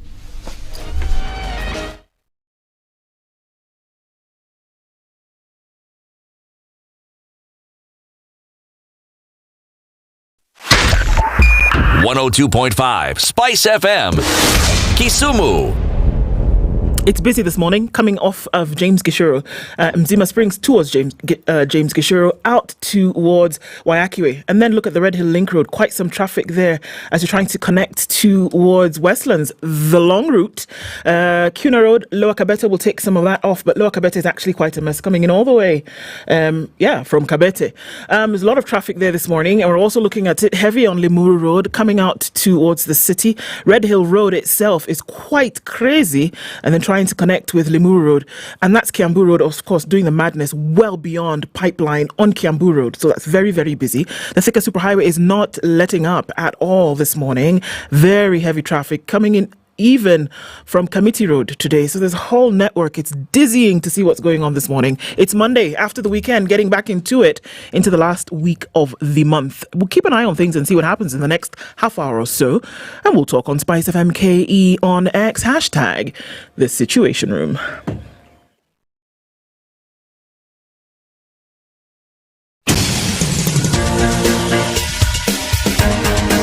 This is The Situation Room, the home of hard-hitting political commentary and penetrating insights about the state of the nation. This is a talk radio experience like no other. The Situation Room, a place for hard truths, debates, and elevated conversations. The Situation Room, witty, political, engaging, deep, controversial. In the room, we have C.T. Muga, researcher, academic, seasoned political observer, a fountain of wisdom in these politically uncertain times. Ndu Oko, Nigerian by birth, Kenyan by choice, communications expert, Pan-Africanist, a truth seeker and believer in people power, and Eric Latif, agent provocateur, the man in the chair, seasoned journalist, news hound, a man who believes in punching up, not down. This is The Situation Room, the only way to start your day. Welcome to the third hour of Kenya's biggest conversation. This is The Situation Room. EcoBank is reminding you that it's a better you, a better Africa, for a better way, a better Africa. Mm-hmm. What does that mean? So what it is that it's one platform where you plug into, no matter where you are around the continent. So imagine paying your water bill, or imagine having to buy whatever it is that you do, gas, the milkman is at the gate, etc., etc. And you can pay that, doesn't matter where you are, so long as you've plugged into this one platform, which evidently makes you live life in a better way. Your business transactions, your bills that you have to pay, because of the one platform and everybody's plugged into it, EcoBank says, why disrupt? Because you've left the city. So you can continue with your banking transactions as though you never left. Where you are, around 35 markets in Africa, or 4 of those outside of Africa, EcoBank assures you that you can carry on with your transactions as though you were home. Indeed. And what's your plan? Because ICEA Lion tells you, well, we'll help you with your plan. Go to @ICEA Lion on X and follow them. And also you can then send them a message. They'll get back in touch with you immediately. What's your plan? Whatever your plan is. What's your plan? They say we are thrilled to unveil the new brand campaign. What's your plan? Bold, fresh, colorful, and diverse. Whatever your plan is, it's more than just a question. It's a catalyst for reflection and action in every aspect of life. Whatever your plan is, I want to do this by the end of the year. I want to do this in the next 5 years. Even the government has a 5-year plan. What did you say you're going to do in 5 years? Yeah, in 5 years, we'll have the amount of money we're importing food. In 10 years, we will completely eliminate food importation in this country. This is the plan. Talk to ICEA Lion, okay? At Serikali. They'll help you. ICEA Lion. ICEA Lion will help even the government to actualize its plan. What's your plan? ICEA Lion. Email them today. plan@icealion.co.ke. Gabriel Muduma, the deputy government spokesman, is here. He's saying, government, we are giving the government 2 hours to have a conversation with the Republic of Kenya. And for the next, 50 minutes, we want people to call in and speak to the government.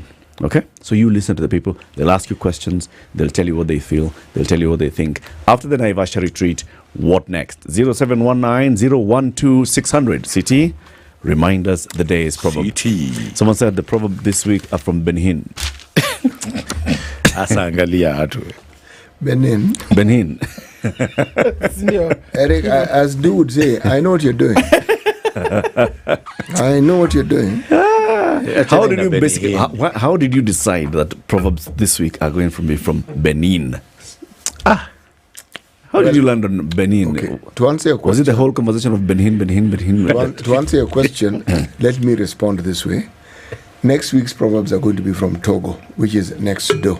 Okay. The week after that, the proverbs are going to be from Zimbabwe. Okay. The week. That's far. You've come from West Africa all the way down to. That's the general idea. The week after that, the proverbs will be from Swaziland. I plan in advance. When are the proverbs coming from Kenya? They were they did. Weeks ago. Oh, is that so? When we started the year with proverbs from Kenya. Yes. Benin decided to come after I'd prepared. So it's Benin who caught up with you. Yes. Not you catching up with Benin. Yes. All right. The proverbs from Benin. The capital is? Porto Novo. All right. This was a Portuguese colony. Yep. And the Portuguese colonized it from, I think, 1860 to around 1962. It's a very, very long time. But the French also had the incursion in their time. So hence the mixture. Okay. But it means the official, Newport. Yes. Porto Novo. Yeah, yes. Porto, Port, Novo, New. Yes, like that. Okay. The relatives of the mad are in more shame than the mad. The relatives of the mad are in more shame than the mad. Yeah. After reflecting for a whole hour, do you have a different interpretation of this, Gabriel? I already did.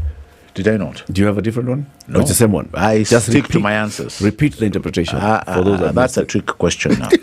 I'm not repeating anything, Eric. I did the first time. If you didn't hear it, right, CT? This guy. I agree with you completely. Thank you, CT. Who's guy? See, you said. Yeah, exactly. And see, he heard. He had. Why does he want to hear exactly? Again? Yes. This is a problem you people do. With That's about the media. Yes, exactly. Yes. This is what you do. One of the things to be repeated. Exactly. And we've already said it. We've said it, Eric. Next question. 0719-012-600. Speak to the government. The deputy spokesman is in the studio. Samson from Kisumu. Good morning. Good morning, Eric. How you doing? I'm super. Uliza swali. Nauliza swali. Kwa nini serikali inatudanganya? Wanasema ati uchumi umekuwa mzuri, rais amesema Naivasha uchumi umekuwa mzuri, lakini wana uchumi wamesema uchumi hapana sawa sawa. Okay. Mbona asiseme ukweli? Tuambie ukweli. Okay. Alafu Ruto atakuwa mtu ya kwanza kukuwa one term president, na hiyo mupeleke kwa EcoBank, hiyo maneno iwekwe huko, tutaongea 2027 September. Samson, thank you. Anto, good morning. Hello. Anto. Huyu. Hello. Okay. So start with that one, Gabriel. Angalia question you want me to answer. Kwa nini serikali inatudanganya? Kuna serikali inatanganyani ndugu.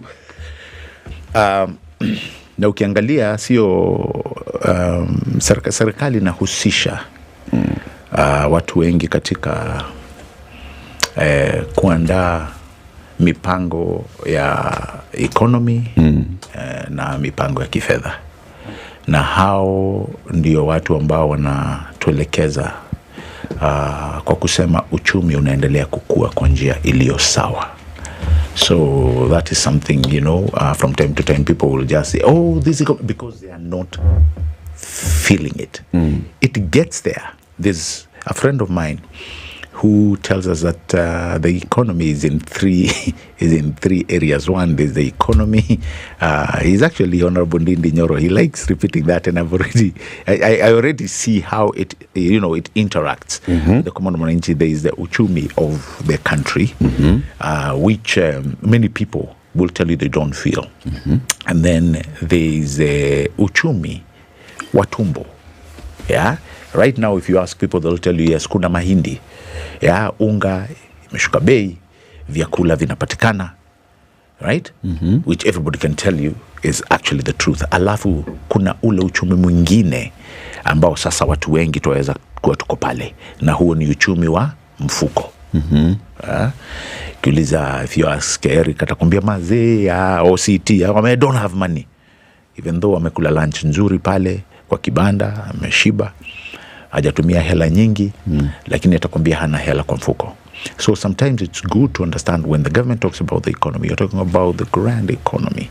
And you will feel it as time go by. You will definitely feel it. That is why we can comfortably say, and you are witness to this, that the cost of living is coming down because of the interventions that the government has done. And it's only a matter of time before we start saying, anyway, things like subsidizing production are really paying off. And at the end of the day, trust you me, hata mwenzangu aliye kule Kisumu, itakufikia pia. From a reflection that you had in Naivasha, I'm sure there are many reports of, this is what we are seeing, this is what's happening. What is the current situation in terms of food production? Are we seeing impact of the subsidized fertilizer in terms of harvests? And what are we looking at in terms of numbers? Definitely. And this, again, I can tell without fear of contradiction. Many people actually thought, Eric, and when the president talked about subsidizing production instead of subsidizing consumption, many people are up in arms. And if you look at the group that were up in arms, most of them were the importers. Hao ndio wanakuwaga na shida. And those are the people who run to the courts. But by and large, that program went very well. Ask everybody who's a farmer. They will tell you there has been significant change, and that is the truth. For the first time in the history of this country, Wajir, na nataka uulize wabunge waliokula Wajir, watakwambia, they can feel the effect of subsidized fertilizer. Subsidized fertilizer. How so? Kuna chakula kule Wajir. Kuna chakula kule. Juzi tu tulikuwa tumeenda Wajir kupatiana chakula wakati wa mafuriko. So what are we saying? So for example, let's use Wajir as an example. Yes. How many bags of fertilizer went to Wajir? How many farmers? Data I may not have with me right now, but I can get it for you. Okay. Yeah. Or then what overall picture are we seeing from Wajir? Are we saying that Wajir is now producing maize, or is it beans? What are they producing? Last I heard, that we can attribute directly to fertilizer.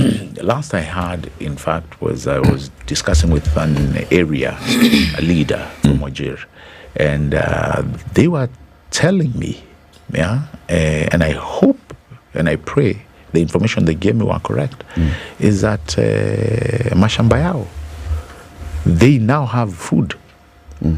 And so just taking cue from what such an area that we've always, we've known them to be begging bowl when it comes to matters food. Kukiwa na kiangazi, tunawapa chakula. Kukiwa na mafuriko, tunawapelekea chakula. It's to say that there is something that is working.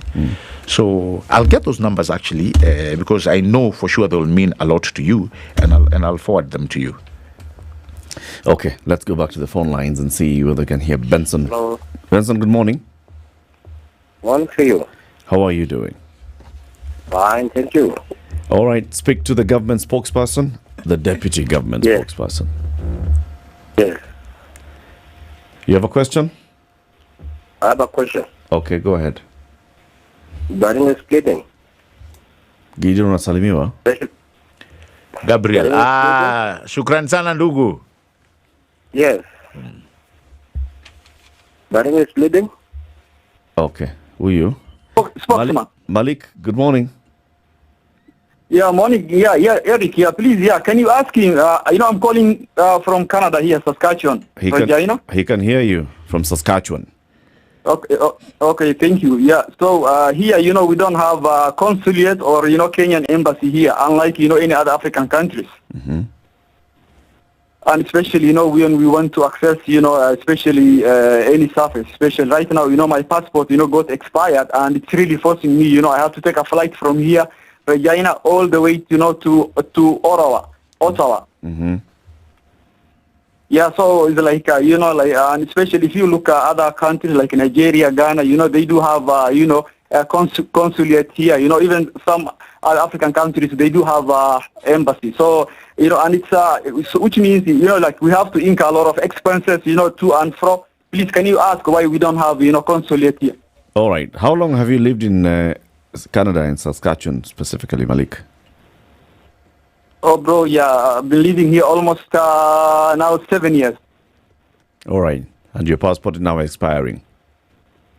Yeah, already it got expired. Yeah, because we normally do online, but after you do online and everything, they always ask, you have to go physically. They have to see you and physically. There is that interview which is going on, and they will not allow through online, which means physically you have to go and visit them. All right. He's heard you. He's going to respond. Thank you, Malik. All the best. James in Nairobi. Good morning. Good morning to you, sir. Speak to Gabriel Muduma. I have a question to the government spokesman. Mm-hmm. One is that I'm not new in Nairobi Nyeri House, and I can honestly say that there is a section which was previously known as the foreign national section, where foreigners used to collect passports. Now, that is the section which I understand the current passport machine will be fixed, and everything will be okay concerning the backlog. Now, from the inside information I have, having visited there personally, the place is still under construction. So the government spokesman should please tell the Kenyans the truth. Question number 2. Okay. The government says that the economy is growing. The basic thing to know whether the country is going in the right direction is just the exchange rate. And you've seen recently there were some fluctuations from 160 to 130. But now it's 143 to 150. So this economy growing, is it growing on trees or is it growing abnormally? I don't understand. Please, can you tell us? Thank you, James. Thank you. Dr. Mike. Hi, Latif. How have you been? It's been a while. Happy New Year. How are you doing? Been a minute. I'm doing well. Very good. Are we questioning this Mutuma on passports only? Ask him whatever you want to ask him. That's a foregone conclusion. Let him stop all these stories. Efficiency requires that I come to Nyeri House and I apply for my passport, and in 2 weeks I get it, the way it used to be in the Uhuru regime and the other regimes. So all these other stories are just details. Let him spare time. We have a lot of things to do. Secondly, what these people are not telling us is they have not bought land from me to construct affordable housing. They have gone to a county and took county land and build houses which they are going to sell to me at 4 million. In fact, more than what Great Wall sells in Syokimau. So I don't even know what affordability there means. So the question is, once this regime is done, because it is better done, the earliest it's done, the better. Will another regime come and claim that land on which I bought a 4 million third floor apartment? Or what is it that they are telling us? Okay. In my view, just to finish, one of the current senior government officials, I'll not name names here, is my neighbor somewhere. He bought a plot somewhere when he was not at the level where he is currently. His business was purely construction of houses and selling them. No sooner did they get power than these houses that were supposed to be sold than were put into Pomayang. So is it that these people are there to enrich themselves at the expense of us and use government land which will be claimed back by another regime? I mean. Thank you, Dr. Mike. Question is home. Goro Thiambo, good morning. Hello? Hello, Gor? Okay, there's an issue with that line. Respond to those ones, Gabriel. So let's start with our friend from what's that place in Canada again? Saskatchewan. Yeah. So the one thing I know for sure is there is a mission, embassy, the Kenyan embassy in Ottawa, and that has been, a career for so many people. You will find even here in Kenya somebody who is in, let's say, farthest place, Moyale, would probably want an embassy close to them. But when they need to do something, they must come all the way to Nairobi. So that happens. That's something I think, that happens a lot. One thing that he has raised, which again is true, is you apply online, but you must find a place to do biometrics. I know there is conversation to opening up areas, not only to the chancery alone, where biometrics can be taken. I know that is a conversation that is happening. When that will be done, I do not know. But I know that is something that the government is looking into. So probably when that happens, probably him going to take biometrics may actually be closer to home. And he'll be able to renew his passport. Coming to the gentleman who said things about, again, passports. I don't think there's anything much I can add on that. Let us wait and see and follow the directive of the cabinet secretary. He has a bird's eye view of what is happening, and I can guarantee you, like I've told you, he gave a commitment that things will start shaping up. There's somebody who still does not believe, and I sort of asking that question, who does not believe that the geopolitics actually really played into the global distortion of supply chain. The supply chain. It actually did, because that was laid down for us, and people started realizing, oh wow, by the way, this is actually true. So I know right now, and you might as well, Eric, that many people that had ordered things from outside, and in particular China, this is a time most of them are doing catch up, and so we are also in the same pipeline. So as time go by, we hope we will get to where our supplies are back into the numbers that we have always wanted them to be. Our final gentleman amesema again, housing. Anafikiri bado tunampiga kipindi. You see, this issue of housing, and I've always wanted there to be an open and an honest discussion and debate, because I think many people either don't want to understand, have failed to understand, because if there's something that has been debated in this country, is something to do with housing. Guess what? Since independence, this has been an issue. When you saw flats going on in Huruma, nyumba hizi za pale Kariako, that was the idea, right? It was part and parcel of Vision 2030, doing 200,000 units a year. It's captured in those documents. When President Uhuru came, he had his big four agenda. Housing was part and parcel. And you remember Kibaki, even houses in Kibra, they went up. Yeah? But there has been a major confusion on who is to really drive this housing issue. It is something we know, Eric, that we need. Where's the confusion? I'm wondering. Like the ones in Kibra, you remember, when it was done, what was Serikali back then? They are the ones who brought confusion, really. And that's why I said you need somebody to oversee this matter housing with the nerve and the mettle that is required. And that's why I can guarantee so many people. During the rain. Who put up those houses, Gabriel? Was it not the government? It was.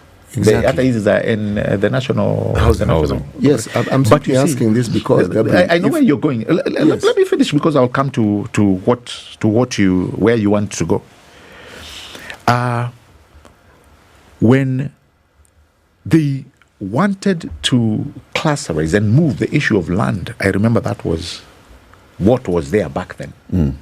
And the corruption notwithstanding, or who needs to get the house, because you needed to pay a hefty down payment, and you could pay on many homes, which people are saying were low cost, but the people who ended up owning them were people of means. So instead of it, CT, and this is where you would, this is where much of the difference between back then and now was, they were buying them for speculation back then. Now it's very different. And allow me to point this out, CT. Having carried this issue of housing in the Vision 2030, and even during Uhuru's time, and now, the common denominator is who can ensure that they are done in the right manner that will go on to ascertain that the person who is in need of this social or affordable housing gets them, because this has been the elephant in the room. And that is why Bomayangu is so open. It's a very clean process. I understand what our gentleman is saying when he says another regime will come and take. In fact, government land, who controls it at the end of the day? Do you know? It is the counties. So that means, CT, that every county government should be running to ensure that these homes are set up, because that is now that you've got money for them in terms of we need to take a break, but you've got to answer. Let's take these two calls, then you'll answer them after the break because they've been holding. Okay. And we'll also ask Dr. Mike's question again. All right. Let's hear from Boniface. Boniface in Kiambu. Good morning. Good morning, Eric. How are you? And the rest, I'm good. Please ask your question. Just one question to the deputy spokesperson. What strategies does the government have for most of the youth who are unemployed, who can't go and work abroad and who can't work under the housing programs? What are the strategies that the government has? Because it's tens of millions of us who are out here doing nothing and with no hope, and the government is not communicating enough to give us at least some hope. Okay. Good question. Thank you, Boniface. Amos. Yes, good morning, Tim. Good morning. Now, I still have the issue of the housing. The first question is, the previous living some cash, and for this month at least there is a relief. Now, does it mean that the previous deductions will be refunded? That is one. The second one, this issue of housing is being rushed. It's good Mutuma said that we need a honest discussion. Why don't they just wait first to have that honest discussion so that we can now start implementing it? Because even with the current bill which is in Parliament, you can see how it is being fast-tracked. It seems like there is an interest. Okay. The last one, you deduct me money, then build a house in a government land, then again sell for me that house. So who is the owner of this house? Do I claim this is my house because the land is for the government? The money which has built this house is mine, but again you again sell it for me. What if another government comes? Are we at risk, or are we sure that these ones will be the real owners of these houses? Okay. Thank you. So next break, 26 minutes to 9. Deputy Government Spokesperson Gabriel Mudhuma is our guest today. We're giving the government an opportunity to speak to the people. So speak to the government, 0719-012-600. He'll want to hear and answer those questions. But first, let's see what's happening on the roads. Plus, also hear the weather forecast for the day. This is the Situation Room, the only way to start your day. This is one of the hottest show that we can ever miss in the morning, and it's a show that really gives a real situation in the Situation Room. Pleasure to be here. Thank you guys so much. Ndutha, nice meeting you. And even beautiful in person more than in photos. Say that again. Character is like pregnancy, you cannot hide it. You know, people hiding here and there, you know, but after 2-3 months, 5 months, now you realize, so that is why the attitude that you were showing us, you're pregnant. It's like what my grandmother would say. You cannot pickpocket a naked man. How's that? It's communal, isn't it? No comment. The Situation Room, Kenya's biggest conversation. The weather with Nairobi this morning. It's 19 degrees. We'll see highs of 28 and lows of 17. Lows of 16 in a sunny Nakuru at 19 and lows of 15 in a sunny Nyeri at 16. 16 and the sun is up in Eldoret, going to highs of 27, and light rain showers continue in Mombasa at 28 with highs of 33. It's cloudy at 28 in Malindi, highs of 33 as well, while Kisumu is sunny at 23. It'll go to highs of 29 and lows of 20. Kakamega is sunny at 21 with highs of 31. And we're looking into a rainy Kampala at 21 with highs of 30. The clouds are heavy in Dar es Salaam at 27 with highs of 33. It's 20 and sunny in Johannesburg with highs of 29 and lows of 15. Mogadishu is partly sunny at 29 with highs of 32, while sunny at 18 in Addis Ababa. We'll see highs of 27. Lagos is cloudy at 27 with highs of 33 and mostly cloudy at 25 in Kinshasa with highs of 33.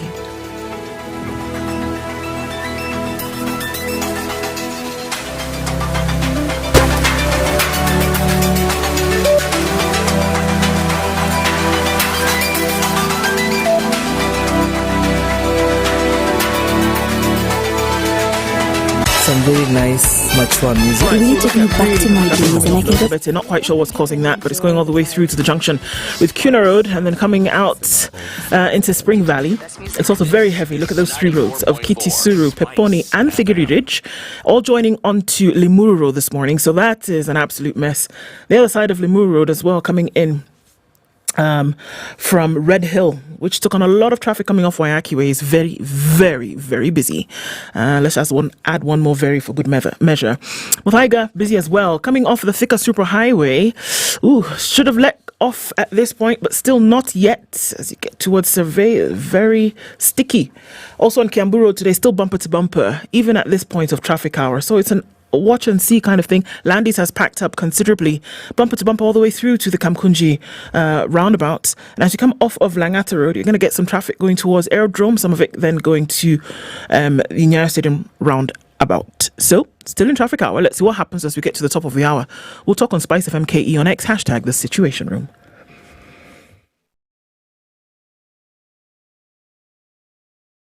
Mature, intelligent talk every morning. Spice up yourself.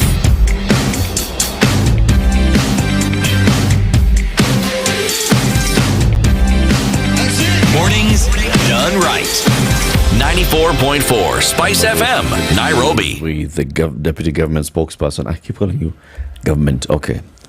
I'm promoting it. It's the same one and same thing, right? It's from the office of the government spokesperson, Yes, right? same office, but different. Gabriel Muduma is the deputy government spokesperson. He's our guest, and we're asking you to call and speak to him. I've got some feedback to you from the judiciary on the matter that you said. You went to the state law office, and they were showing you the number of cases that they have pending in court. You said 57,000. You said about that. Yeah.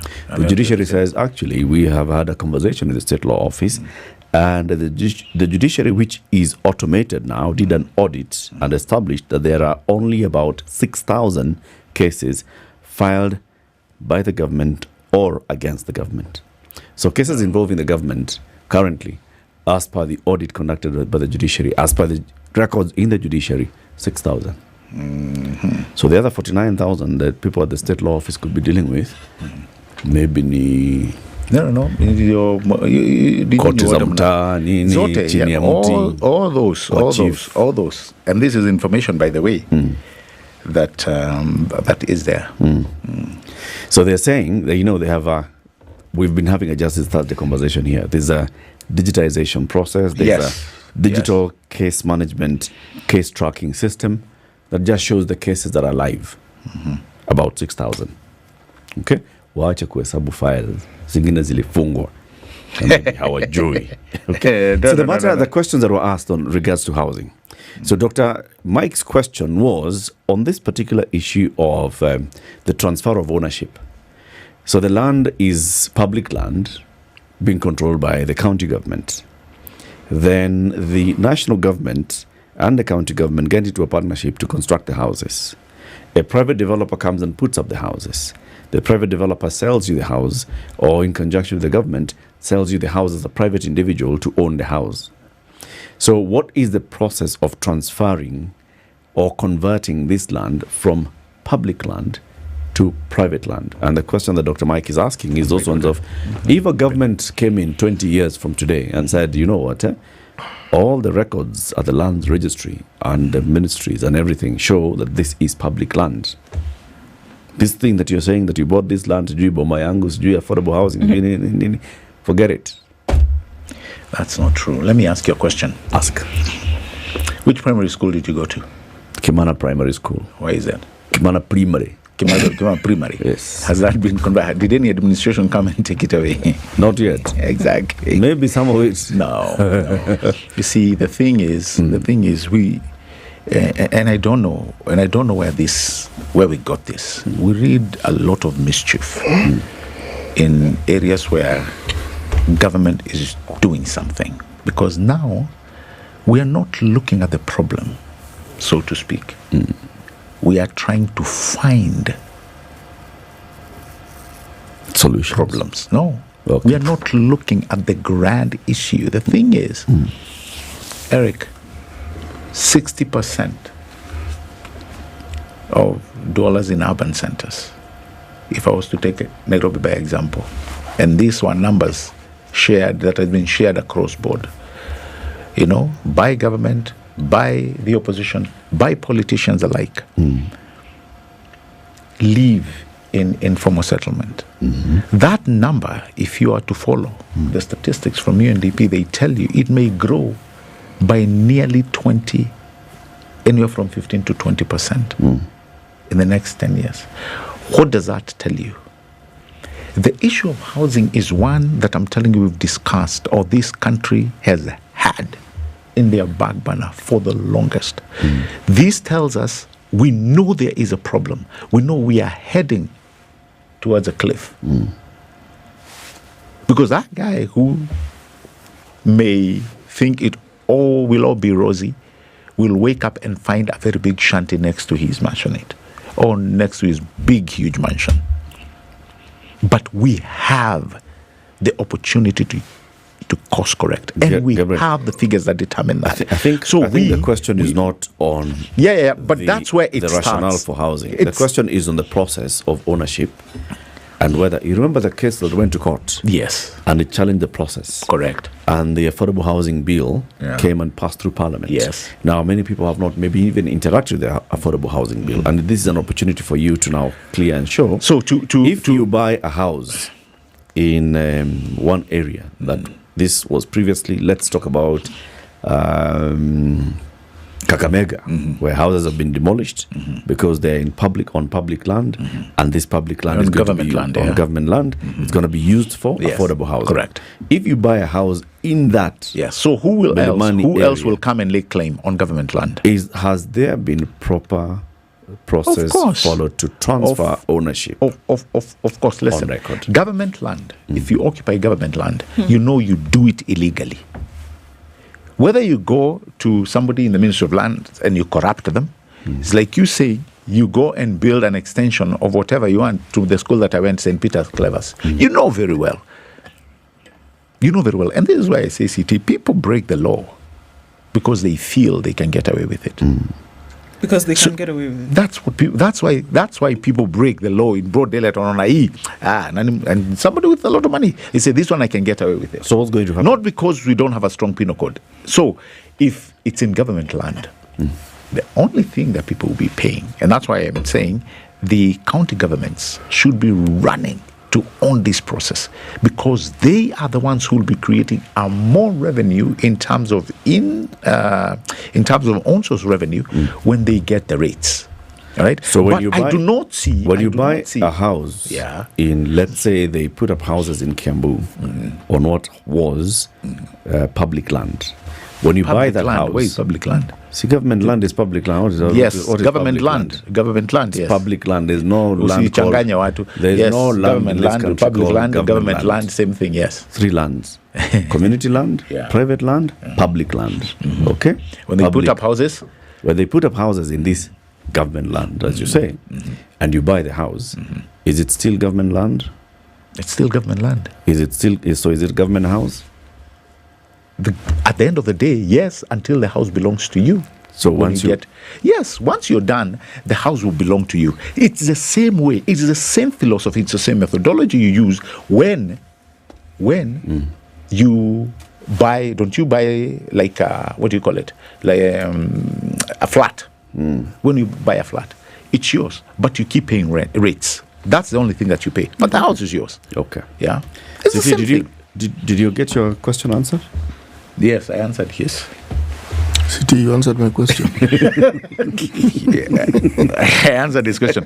There's a guy who asked the strategy on employment. Yes. And here again, you have to give it to government for opening all the areas and the avenues that they are really trying to ensure that Kenyans are able to go out there and make a living. So what's the strategy? One, there has never been a better strategy than one where you make a country become a haven for investors, people who want to come and set up shop, tourists who want to come and visit, ensuring that there is enough security, like what we were talking earlier on, ensuring that there is enough tranquility, that people can come and find what they are looking for. A country like ours, and in Nairobi, being voted among the places that one needs to visit in 2024, what does that do for us? It opens up avenues for government to put its best foot forward, which we are doing, to ensure that we receive as many visitors who come in, as both investors and tourists, to ensure that hawa vijana wetu ambao hawana kazi na ajira wameweza kupata kitu cha kufanya. And by the way, when investors come, when they set up shop, who do you think they'll employ at the end of the day? And hata hawa watalii wanapokuja, it's quite an involving process, because whatever they bring in, I was giving somebody an example, and this one is good to hear. Somebody was telling me we need to understand, and they are our neighbor, somebody from our neighboring country. This was a funny thing. Very small country. And they were saying, listen to this. They were saying, we need to understand how to sell our country. They said there are in techno groups where they will say for the next 3 months, we are going to tweet or in our social medias, visit country XYZ, visit country XYZ. And for those 3 months, that's all they are doing. No bashing, sijui kumeenda nini, sijui kunini, sijui barabara zetu, sijui somebody is throwing stones. No. And that has created a serious domino effect, because they understand how things are. This mtalii comes, they are buying a cup of coffee. Who is the farmer who needs that kahawa? Yeah? Who is the person who goes to prune? All those people are in the chain. When they come, the hotel they go to, the person who is serving them, all right? Yeah, the person who supplies onions, the person who supplies food, it's an entire ecosystem of commerce that they have understood how to make it work. Okay. Yeah. So was it Boniface or was it Amos? The person who called and asked, what is the strategy for the youth that are jobless now? Unemployment, yeah. So what is it? So I've told you the number one. Attract investors, attract tourists. Yes, like any government. That is how. You see, government does not in itself employ. Exactly. Okay. Iwezi employ kila mtu. So what they must do, and what we are succeeding in doing, is creating that conducive environment. This has been the strategy of successive governments since independence. And in fact, in 2003... So you're saying it doesn't work? Is that where you're heading to? I'm saying there's nothing new that you're saying. No. Is that where you're heading to? Because the strategy for employment and wealth creation that was rolled out by the NAC administration, Anyang' Nyong'o was the minister. Was what? It was the same.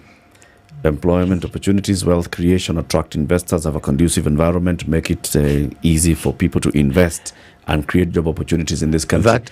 Ili vijana wetu wapate nafasi za ajira. That is the work of government. That kijana that was called hata huyu anasema ati hata huyu anasema hawezi taka kuajiriwa katika huo mfumo wa manyumba. Trust me.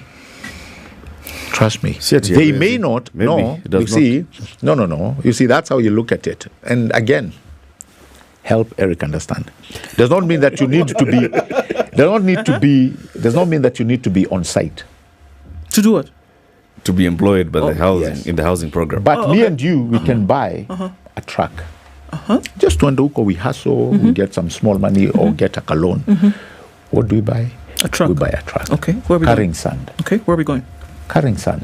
Mchanga. You deliver to the housing project. Okay. There you go. And you get paid. And then you get So we paid. enter into business. Hey. This is an unemployed. Okay. No. Unemployed. Don't look at it that way. No. You see. I want to this is the thing, because it's very much brick and mortar, Gabriel. Because an The unemployed youth who today cannot work at the housing cannot work, can buy a truck. but can buy. No, you see how you made it big. You see, Wait I like the way you guys and now. this don't tell me see now. Uncle, wait, this is see. now when I say bashing this Wait. is exactly what I mean. No, it's a I give you simple I give you a very simple example. I am not saying that this guy goes and get this huge loan. No, I'm saying Gabriel, baby steps. I beg. Baby steps. I'm begging you. How many chamas? I'm actually How many begging. people? Let me go. Please, I'm How begging. many I have a people? question. How many young people? please, How many young Gabriel, people? wait for the question. Wait, because I know where she wants. No, No. you don't I gave her a very simple, simple baby step idea. This one- She jumped. What did she tell me? A youth who's sort of buying a lorry. Okay, no, let me ask lost you. Okay, people. sorry. Okay, go teacher. Don't be angry. I'm not angry. See, you said this establishment. It Remember, was it's Amos. an example. I'm giving a Yeah, very but subtle with every example, then one must ask you, because we are here at point A, we're trying to get to point B. Sorry, you're not allowing me to answer. I asked my question. Gabriel, your mic is off. Wait for the question. You can't See, as we're trying to go from point A to point B, the vessel that you use is very important, because here you've given somebody an option. It's an example, right? It doesn't matter what example, whatever example that you give, also the intricacies need to be explained. Yes. This young gentleman has called in, Amos Abi. He is an unemployed youth in Kenya, doesn't have the option of going outside the country because of 1, 2, 3, for those who can go, right? And whatever example you will give him, they will ask you the channel that you used to get there. Is there relevant infrastructure to guarantee that that option can be used? Whatever it is. You've said we can buy a truck. The infrastructure that would be set up for this young man to get access to a loan, or should he come to your office and say, Gabriel, let's do this work together? No, wait. I was giving you an example. Exactly. And necessarily And not I'm to the young saying, man who called. I was just giving you, now. okay. It was a broader example. I need you to get that. Now, what I'm saying is, and that's why I'm going here, the implementation of infrastructure to make these processes then available to all these Kenyans who may need it is important. And I think that's now when we look to government, because we know, one would hope, that it's actually not your job as government to provide jobs. It isn't. Correct. But the environment to be made conducive for these things to happen. And that's why when you give the example of a truck, when you give the example of technological skills that you can do on a computer somewhere, is the environment conducive? Is government doing everything possible, necessary to make sure that these things happen today? Do you know, as we speak right now, Eric, there are so many guys who are working abroad, in international companies while sitting at home, just because they have access to the internet. We've heard that. No, you've heard. I'm telling you, there is. The example, again, I can give you another small example. I know people who had nothing 2 years ago. Right now, that person has hustled using the hustler fund here and there, kujimudu to taking this, converting into this, selling this, getting involved in, and this is good business. Today they have a boda. And this person is telling you, if things continue the way they are, I'm hoping to get another second boda in the next several months. No, by the way, how brick by brick, by brick, Eric. The deputy What are you? Hiyo boda unasema zitakuwa mbili, zikuwe tatu, kakue kagari ka Uber, atoka kwa gari Uber, and the president has given that example. This example you're giving. Kwa lori, na itoke hapa kwa lori, kwe paka jamaa na truck karibu ine. It happens. You know the same person that work, the deputy president knows, because the deputy president spoke about knowing a guy who has done exactly that. Yeah, dude. Hustler fund, boda itakuwa lori. You know what? You're giving us the same example. Those are true. Taptangele, working somewhere in Taptangele, by the way, computer, Eric, dola naingia kwa mfuko. Hizo vitu zinafanya kazi. Have you met one? One. Give us a case of one. Or you're saying one. Give us a case. I've met many. Give us one. Let me give you an example that's close to home. Yes. And that's very close to home. My cousin, very close to home. Okay. Tule tu pesa, in fact, tulimchangia was roughly, give or take, 15,000 maybe. Okay. Hata kama kufanya vizuri sana shule. He had a passion. He still has for chicken na mayai. 3 years later, he has built a thriving business of chicken and eggs. And he's doing very well. Now, this is key. A hatchery, or is he selling chicken? Ana kuku, anafanya kuku zake na places za mayai. Yeah? I visited it once. This is the thing. He has not employed so many people, but he has employed 2 people. Right. Just 2. But he's able to offer them sustenance. So, when he tells me, atiwe, haraka kitu tulianza, niambia, in the next, and he keeps saying this, and he repeats it, in the next 5 years, ukikuja hapa, takuwa na pick up. Is there any reason not to believe that young man? Because I know he's hardworking, he is persistent, he didn't go, this one I'll tell you, and yes, I know he will allow me to say it live on TV, he did not reach where many of us reached in education, but he had passion for something. And he has used what he has, the knowledge, the new skills that he has acquired. So today, if you see him walking in the villages, anakaboda kake, you would not say this was the same guy who looked really. You're speaking of the resilience of many Kenyans, and also the opportunities, the industry of many Kenyans, the ingenuity of business of many Kenyans, and also, let me tell you something very quickly. Bring government into his story, very quickly. Let me tell you very quickly. The area, how far he used to take Maizake when the road was finished. Because angeenda mbali, never used to go far. Right now he goes to the 5th shopping center, na ile kitu anatumia kutransport mayai zake zinafika zikiwa salama, nyingi hazijavunjika. Hiyo barabara ilitengezwa na nani? Thanks to the road. Yes, that is even not only him. So many farmers today, they will tell you that my produces are getting to the market on time because this road has actually come to help me. Many passengers will tell you that I'm able to get home faster than it used to long back in the day. Wakilingona nikigonga potholes. Watu wa matatu wako pale watakwambia. Watu wa matatu wanakwambia hapa hiyo barabara tungepita. Gari lilikuwa linavunjika every day. The thing I find fascinating is how the government expects us to thank them for doing what they're supposed to do in the first place. I find it fascinating. Now that's government bashing. What if they didn't do it? You'll still bash them anyway. No, they have to do it. It's not that they should. So you're paying taxes. What if we didn't pay taxes? They have to do it. But you know, OCT, as much as I would agree with you, the government does what needs to do. There is also the discipline of ensuring that things are done. Thank you. Thank you, Gabriel. Thank you. We hear you. Now, mkiongea hivyo kuhusu serikali once in a while, tunaongea vitu nzuri sana. We praise the government all the time. Like today we have dedicated 2 hours of talking positive things about the government. Thank you. And you need to continue. Continuing to do that by demanding accountability for the things that it has not done. Somebody has told me those cases are active. There are many, but they're active. 57,000. 57,000? Yes. Active cases. This has been a 2-hour conversation with the government. Deputy Government Spokesperson Gabriel Muduma has been our guest. We have another guest coming up in the next hour, the former Governor of Nakuru County, Lee Kenyanjui. Good morning, 9 a.m.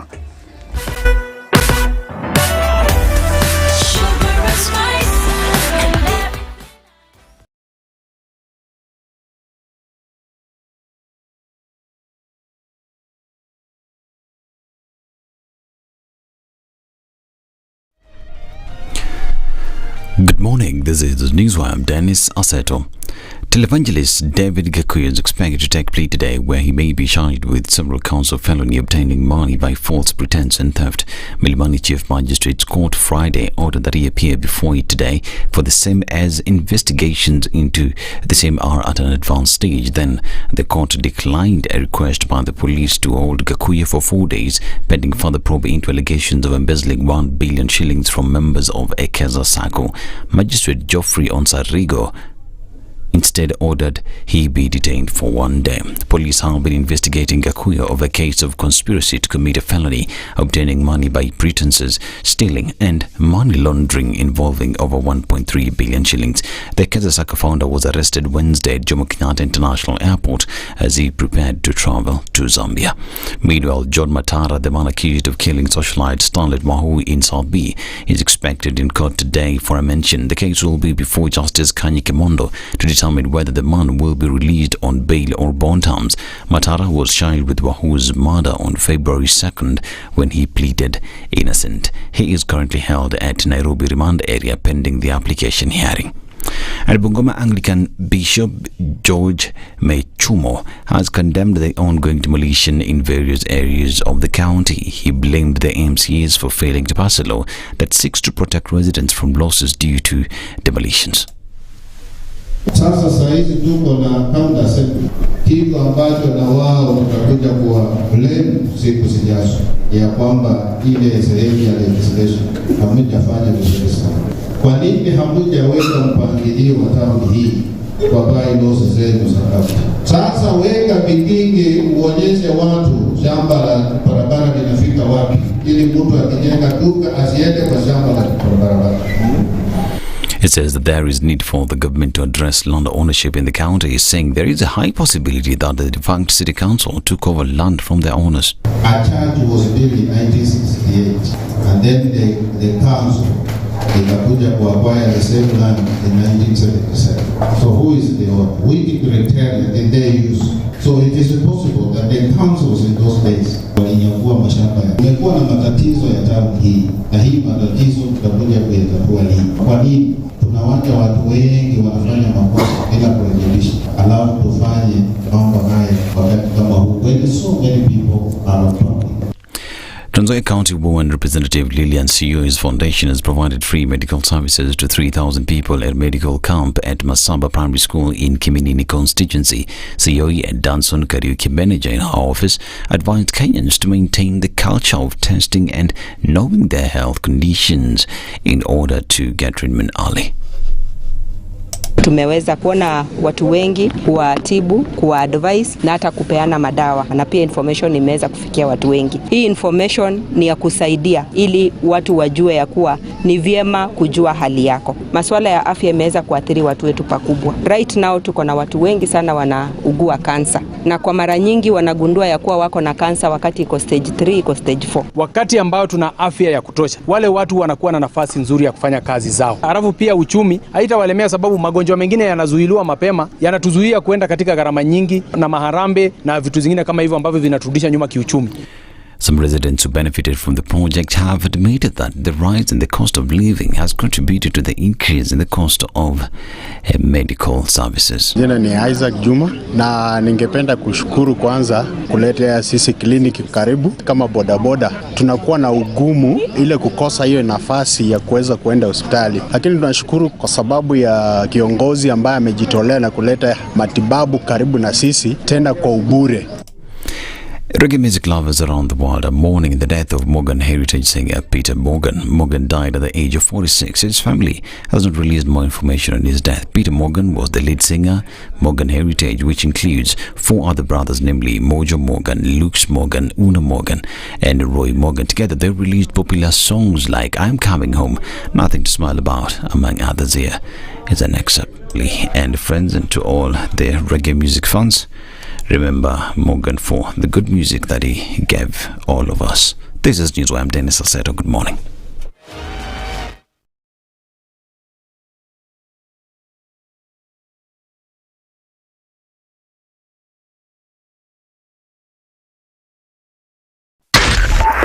.4 Spice FM. After 9 o'clock, traffic was quite a mess on the Thika Superhighway. Reports coming in of crazy traffic also on Cabanas going towards North Airport Road, and we can actually see that. Not quite sure what's causing it, but it looks like it's going to be around for a hot minute.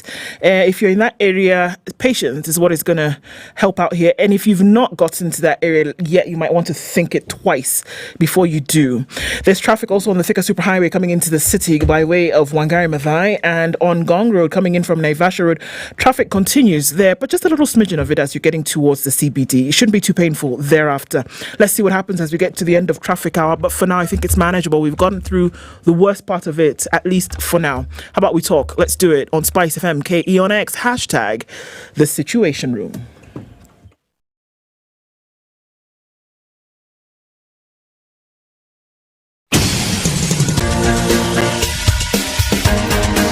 This is The Situation Room, the home of hard-hitting political commentary and penetrating insights about the state of the nation. This is a talk radio experience like no other. The Situation Room, a place for hard truths, debates, and elevated conversations. The Situation Room, witty, political, engaging, deep, controversial. In the room, we have C.T. Muga, researcher, academic, seasoned political observer, a fountain of wisdom in these politically uncertain times. Ndu Oko, Nigerian by birth, Kenyan by choice, communications expert, Pan-Africanist, a truth seeker and believer in people power, and Eric Latif, agent provocateur, the man in the chair, seasoned journalist, news hound, a man who believes in punching up, not down.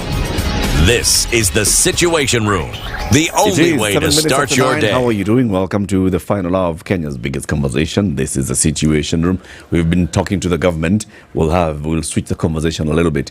But as we talk to the government and hearing about the government and, do you have a plan? The government has many plans. Tumepanga, tutafanya, tumeweka mikakati. Wewe mwenyewe umepanga nini? Uko na mikakati gani? Uko na mpango gani? What's your plan? ICE Lion is asking you, what's your plan? Because why, City? Because they can help you with the plan. Well, they can. Not only can they help with the plan, they've been in this business for a very long time. And they will help many other people with plans. Financial plans, plans about safety. It's normally called insurance. Plans to do you good. Yes, and plans to ensure that your future is brighter than it is now. But only if you pay heed to the plans that they help you with. Yes.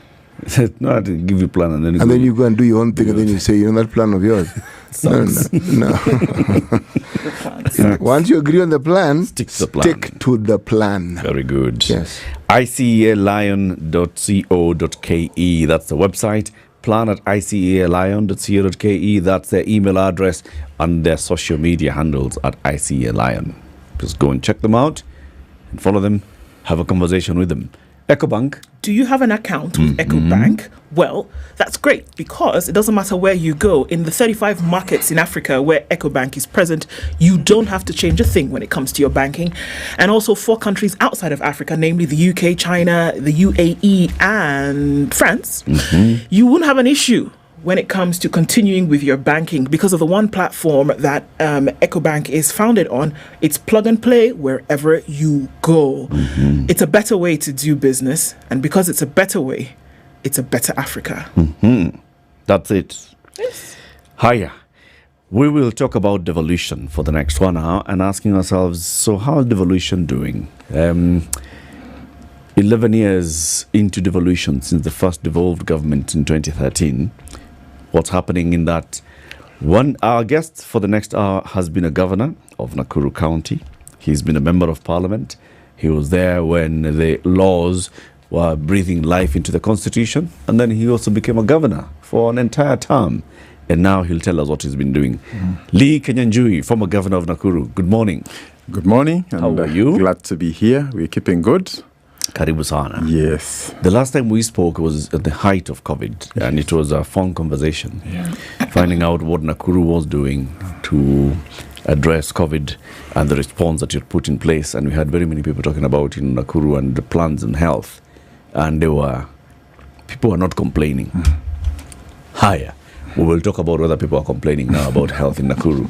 But briefly, to welcome you to the conversation, CT has the day's proverb. This weekend, though we had Pastor Benin in the country, this week CT has decided the proverbs will be from Benin. Benin. That's what I said. Not Benin. Benin is a person.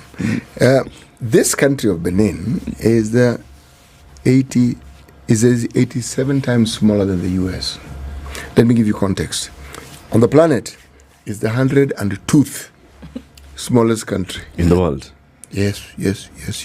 Well, Seychelles is the smallest, so you needn't worry too much. But nonetheless, it has a capital known as Porto Novo, and its biggest city is Cotonou. That's the city that is known the most. Okay. Now, the day's proverb.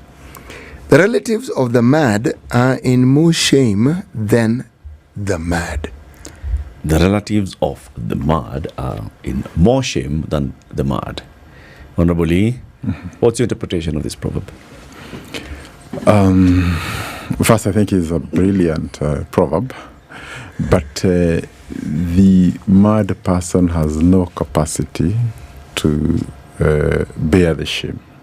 So it is the responsibility of those around them to carry the shame on their behalf, my thinking. What do you think the deeper meaning of this would be? That when you're in a situation when somebody who's close to you in whatever way does something that is outrageous or shameful for that matter, you carry the blame. You carry the blame, not just them, because sometimes they are absorbed in situations that don't allow them to perceive it, am I thinking? Bear the blame on their behalf. Yeah. Bear the shame on their behalf. You're a resident of Nakuru County, and you're carrying the shame. No choice. Okay, so we want to talk about devolution, but we've got to start from your own experience in devolution as second governor of Nakuru County. What you found, what then you experienced over 5 years, and now what you're seeing in Nakuru. Nakuru has been one of those counties that's constantly in the news recently. If it's not about health, it's about business. If it's not about business, it's about leadership and governance. And for a long time, it was about just the composition of the county executive committee. It's been many issues, one after another. You understand the politics of Nakuru. Okay. What is it that's peculiar about Nakuru? So thank you. But I think first it's good to acknowledge that devolution, the conversation around devolution starts just after independence. And you know that our attempts to devolution then did not succeed because along the way there has been this latent fear for centers of power, that power would leave Nairobi and go to the various headquarters, to Garissa, to Nakuru, and those other places. So it was fought in the first attempts through underfunding and many other ways. And fast forward, I think in the year 2010, when we got the new constitution, I think there was a very, very heated conversation around counties. In fact, starting with how many, where are the borders? And I think out of that very difficult conversation, we agreed to go by the old districts at the colonial time, which are now the 47 currently what we have. But it may also be good to remember that of the 47, I think part of the counties that almost were deal breakers was actually how to deal with Nakuru, because Nakuru was at the center of that very same conversation. Some felt it should be divided, others felt otherwise. But bottom line is that if you can manage Nakuru, I think you can manage the country. And if you look at the composition of Nakuru ethnically, if you're looking for, I don't know, the minorities, the Ogiek, they'll be there. If you're looking for the Asian community, the white community, the Kalenjins, the Kikuyus, the Luo, anybody you want to imagine, even economy-wise. If you're thinking of tourism, industry, housing, commercial, agriculture, urban centers. So it's the only country that has a mix that replicates the country. It's not an agricultural county only. It's not only industrial. It has all aspects that you would say of the country. So in a way, if you can be able to manage Nakuru, that's the sort of situations you find yourself dealing with. And you cannot have one party running the assembly. You know, the way you can go, say, to Nyanza and find that the county assembly is made up of ODM. Or Mombasa. So you will always have a constellation of this party versus this party, then this ethnic group against this ethnic. So you're juggling many balls up. And I must say, it calls for a lot of listening for that matter, a lot of ensuring that everybody feels somehow represented and happy, much as it would also be at the national level. But allow me also to say that we think devolution is probably the biggest thing that happened to Kenya, because in the past, a decision around a health center in a rural area was being made in Nairobi. And the minister or the PS, for that matter, did not have the benefit of knowing how do the people live there, how do they experience the problem. They would go there one day and, that kind of thing. So the fact that now we brought these decisions right at the doorsteps of the people who are involved, I think that has been a major, major transformation and making people feel that they are part of the decision making.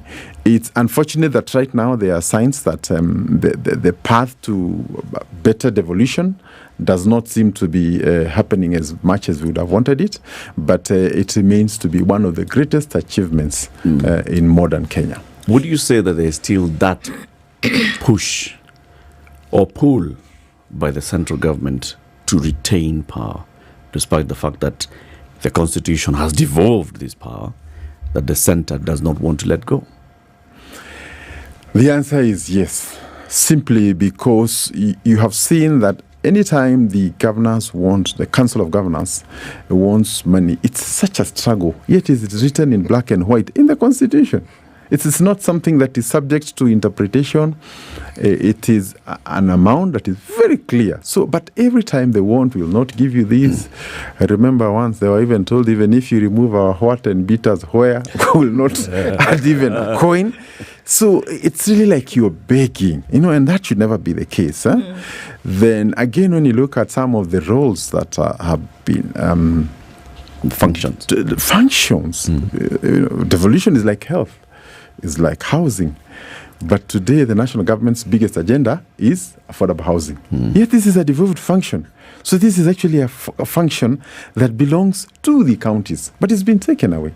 So health, we saw community health workers are now also being taken to the national government. So I think the letter and spirit of devolution is under very serious threat. And I think it's really up to us. And sometimes the problem is that when Kenyans are in one office, they think this way. When they leave, things change. I would say that the first ministers of devolution, including the current chairman of COG, thought very differently when she was actually the minister for devolution. And that's where you set the foundation for the country. And devolution now, we need people who can fight for devolution, not because of the positions they hold, but because it is a way a country can be able to develop. And then you remove this too much attention on Nairobi, like everything has to be done in Nairobi. Yet there's capacity, and I'm sure when you go to the rural areas, you see towns that were previously almost dead have now come to life. There are new buildings, there are professionals there, because opportunities have been generated around the devolution circuits. Andrew, even as you say this, it's obvious. I don't think we can run away from the clear merits of devolution. I've been here long enough to see Kenya pre-devolution and then Kenya post at least the startings of devolution, and I think the changes are huge, whereby there were parts of the country whereby development was a story, was a fairy tale. Whether we looked at education, whether we looked at infrastructure, whether we looked at health services. So it is clear. I think the question that I would want to understand from a leadership point of view, because unfortunately, some of these, the usurping of this power from the decentralized zones, individuals who may be wanting to see it in a different light, how much more can we talk about the progressiveness of devolution for it to be firmly understood? Or do you think that it is already understood, but that this desire for the centrality of power supersedes the desire for development? I think the first thing to look at is there's what you call balance of power. There'll always be a struggle. You know, you're supposed to cede this power, but you feel like you want to retain part of it.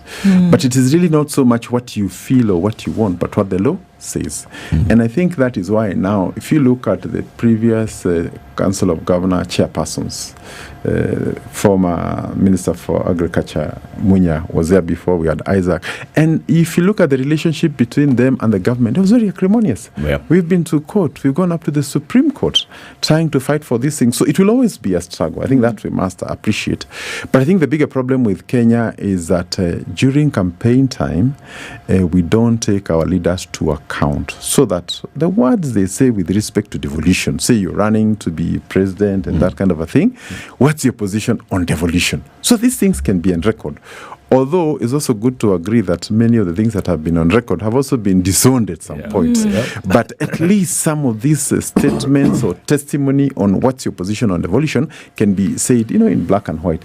And I think there is no possibility of having well-developed, well-managed counties, and Kenya is not moving forward. So we are all intertwined that if the counties are running well, then the country will automatically be moving forward. But I think there is this attempt to, like you want to steer both the county and the national governments, and I think that's a clear conflict that we really need to deal with. Do you think it's just a money issue? Because every time we talk about devolution then being thwarted, usually what we hear is, well, the ones who control the purse strings are the ones who are holding us back. What are the threats to devolution as we see them today, besides the money issue? Could county bosses also be threats to devolution onto themselves? I think devolution is, in my opinion, more like a mindset. I know the country just agreeing that out of our resources, we have dedicated a certain section so that we don't have to wait for the president to come to a village to tell them about a small road going here or minister from national government to do a cattle dip. Those decisions were relegated to a certain level. So the thing is that even as we induct both our county assemblies and governors and everybody into this whole system, I think it should be clearly understood. But also more importantly, the governors or the bosses for that matter have also a huge role, because even as we talk about raising funds or getting funds from the national government, there's also that component that comes from your own county. If national government is giving you a certain percentage, there's that which you collect out of ensuring there's good business environment, then you collect licenses and all that.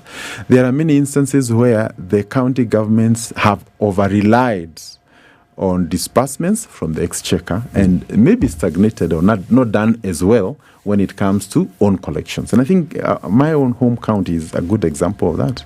When I took over, our collections were at about 1.9 billion. That is 2017. We left it at 3.5 billion. That's own collection. It's come down to less than half that.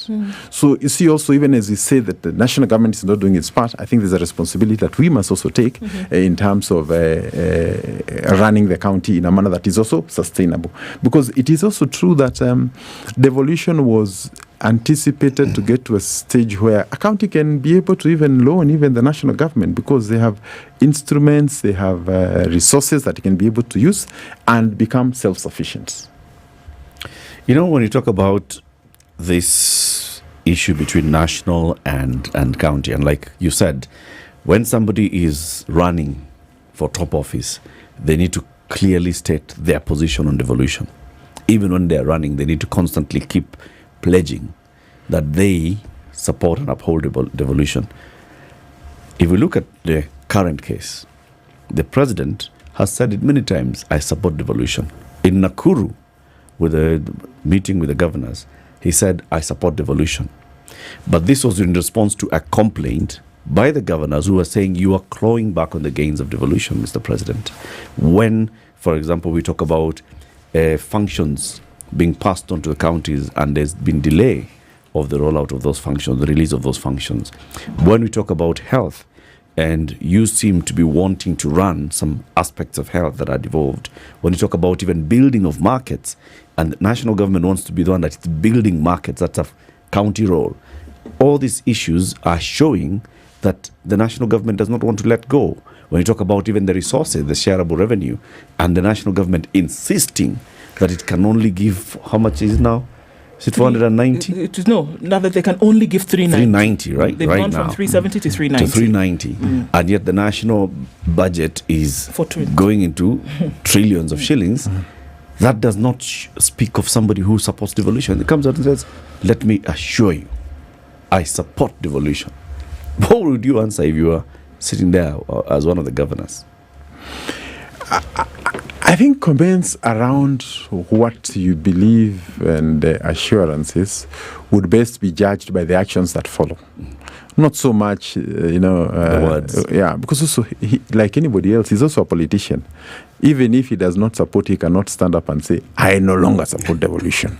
So whether he supports or not, his answer is always going to be, I support devolution. But the actions that follow, including timely disbursements, and I must say the issue of housing is critical because it's one of the functions given to the county. The county can be able to do all that is being done under the housing agenda using the instruments given to it, including availing land for construction, giving designs or standards to be followed, getting private sector to come and work on it. So that role has actually been removed from it. When it comes to health, you have aspects that are already being done away with.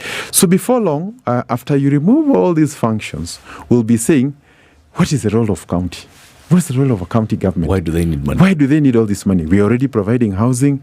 We are already doing this to agriculture. We are doing this here. So again, we get back to the old struggles that we've always had.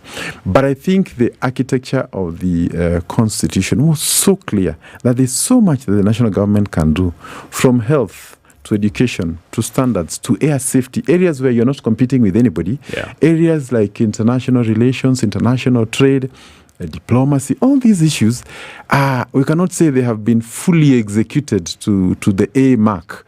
Yet now we are fighting over lower areas that now other people should be helped or facilitated or capacity built for the counties to be able to rise and ensure that we are where we ought to be. So I think there's a bit of realignment that we need to do. And maybe also for the housing, allow me to say that there's a fundamental question of we avail this public land, then this developer comes and does a house. Once they are through, that house is allocated to, say, to Eric. Eric is a private individual. So you paid, but you benefited from public resources, but you're an individual. So you cannot tax people, but the benefit ends with an individual. You tax people for a public good, for a road, for a hospital, for a school. But when it ends up with a Peter or a John or whoever, then that is a personalized benefit that goes to an individual. Yet the taxation is to all of us. So I think we need to look at some of these issues because there are many ways in which you could achieve the affordable platform. And there's no way we can talk of achieving an affordable housing agenda when, for example, cement has gone up by about 40%.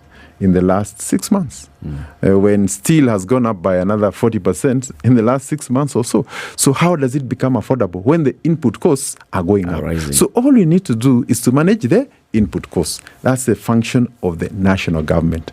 The macroeconomics, inflation, all those issues that relate to keeping the costs low. Then now the counties and everybody out there can be able to do.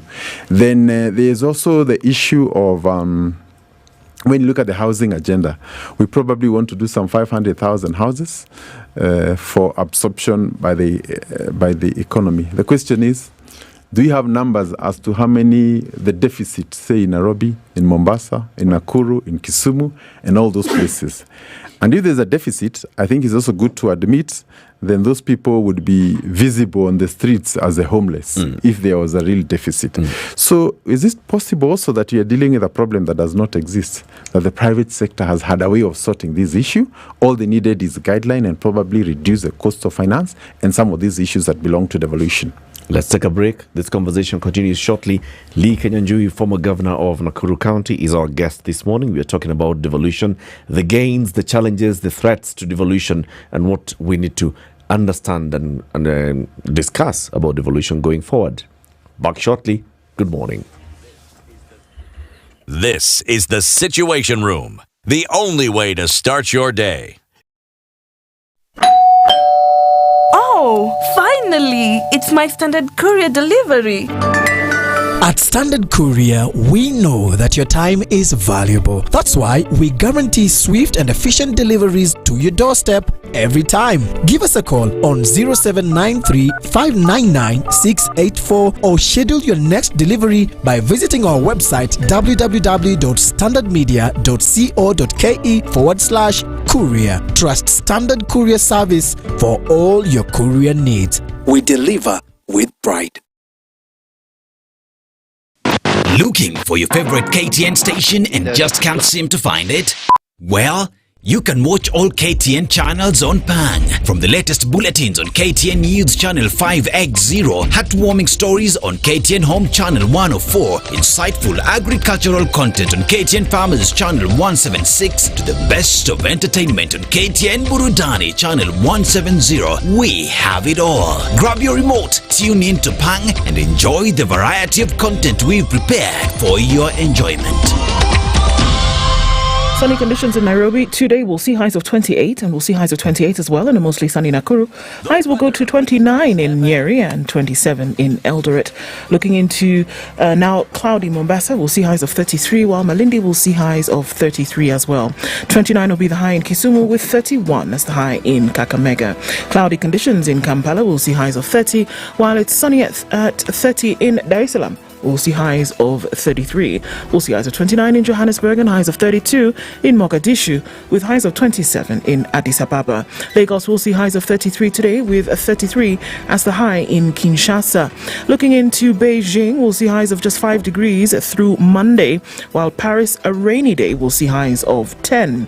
London is cloudy as well, with highs of 9, and New York coming into Monday will see highs of 12.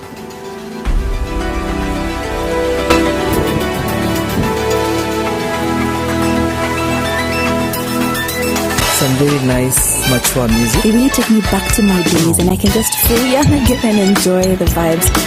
Spice. I'm a big listener of SpiceFM. You play the best music. This is 94.4. Morning. We're seeing just a little bit of traffic left on Survey as you come through to the Thika Superhighway.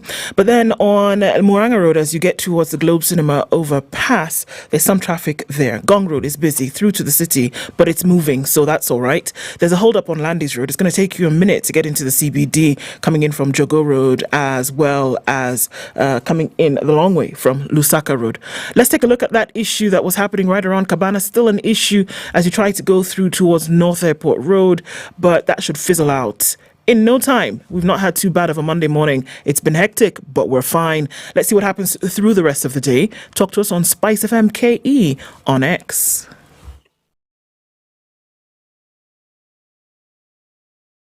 Mature, intelligent talk every morning. Spice up yourself.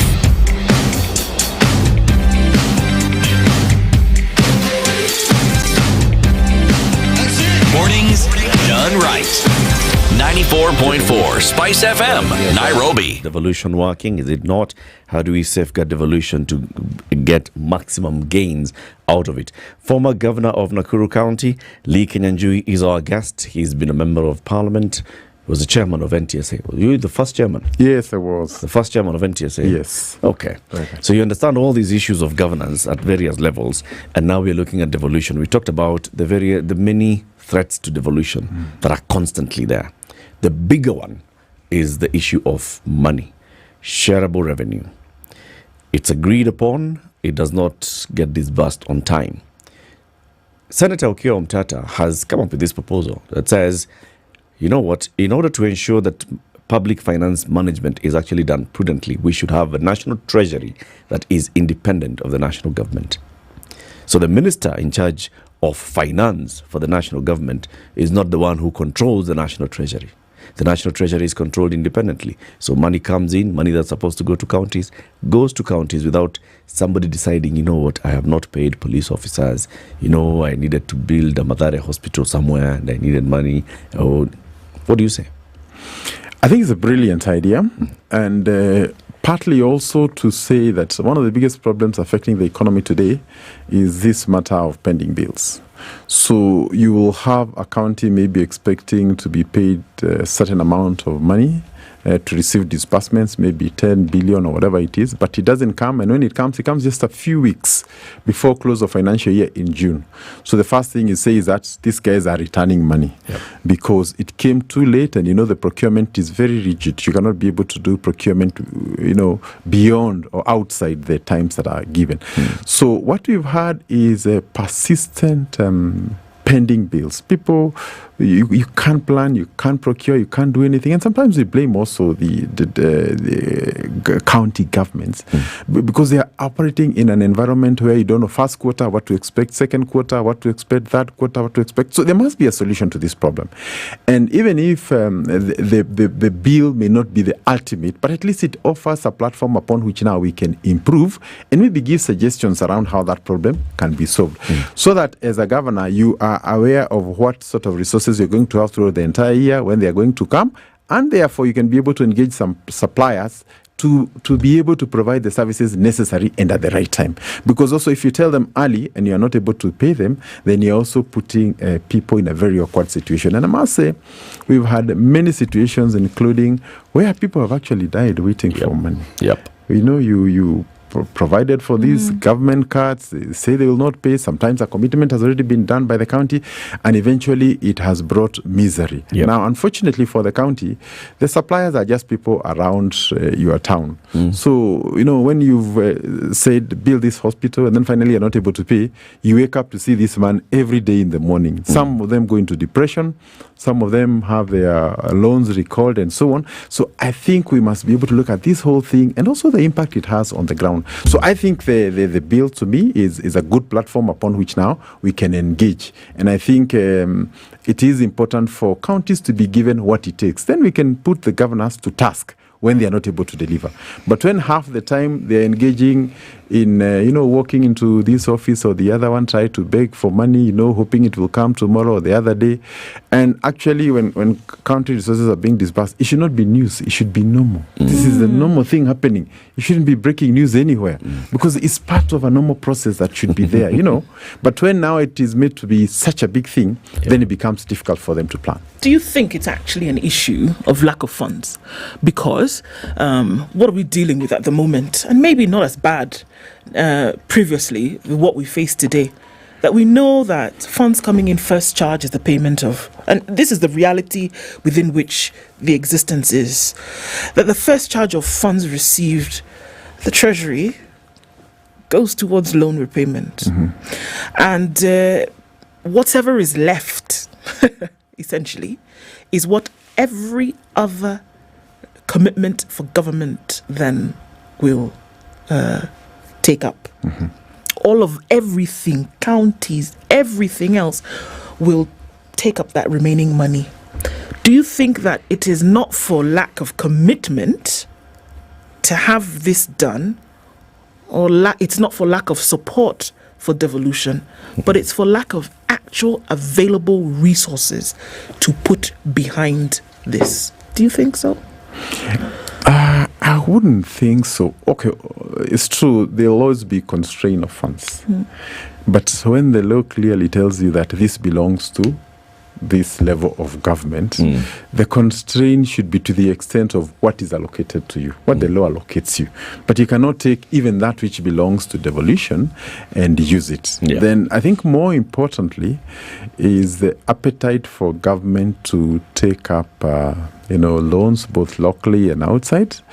And the more they take, the more they have to be repaying, which means the money available for shareable revenue gets smaller by the day, because that's going to be the first charge at any one time. And I think it is for this reason in the Constitution we said that there will be Parliament and there will be Senate. Senate will put, the county governments on check, which they are doing, but I think much more still can be done.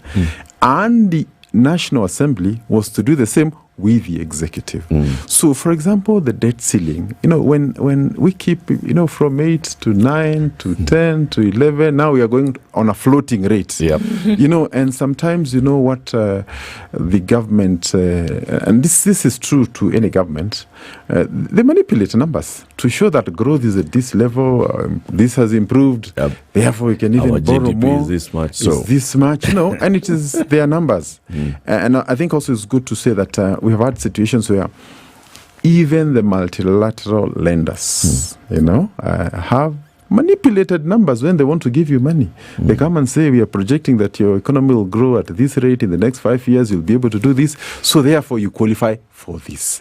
And you end up piling debt upon debt upon debt. So actually, the rising debt in Kenya is a major threat to devolution, because you'll only get what remains after they have repaid. Yet, and that's now where we would really call upon institutions like Parliament and Senate to play their rightful role.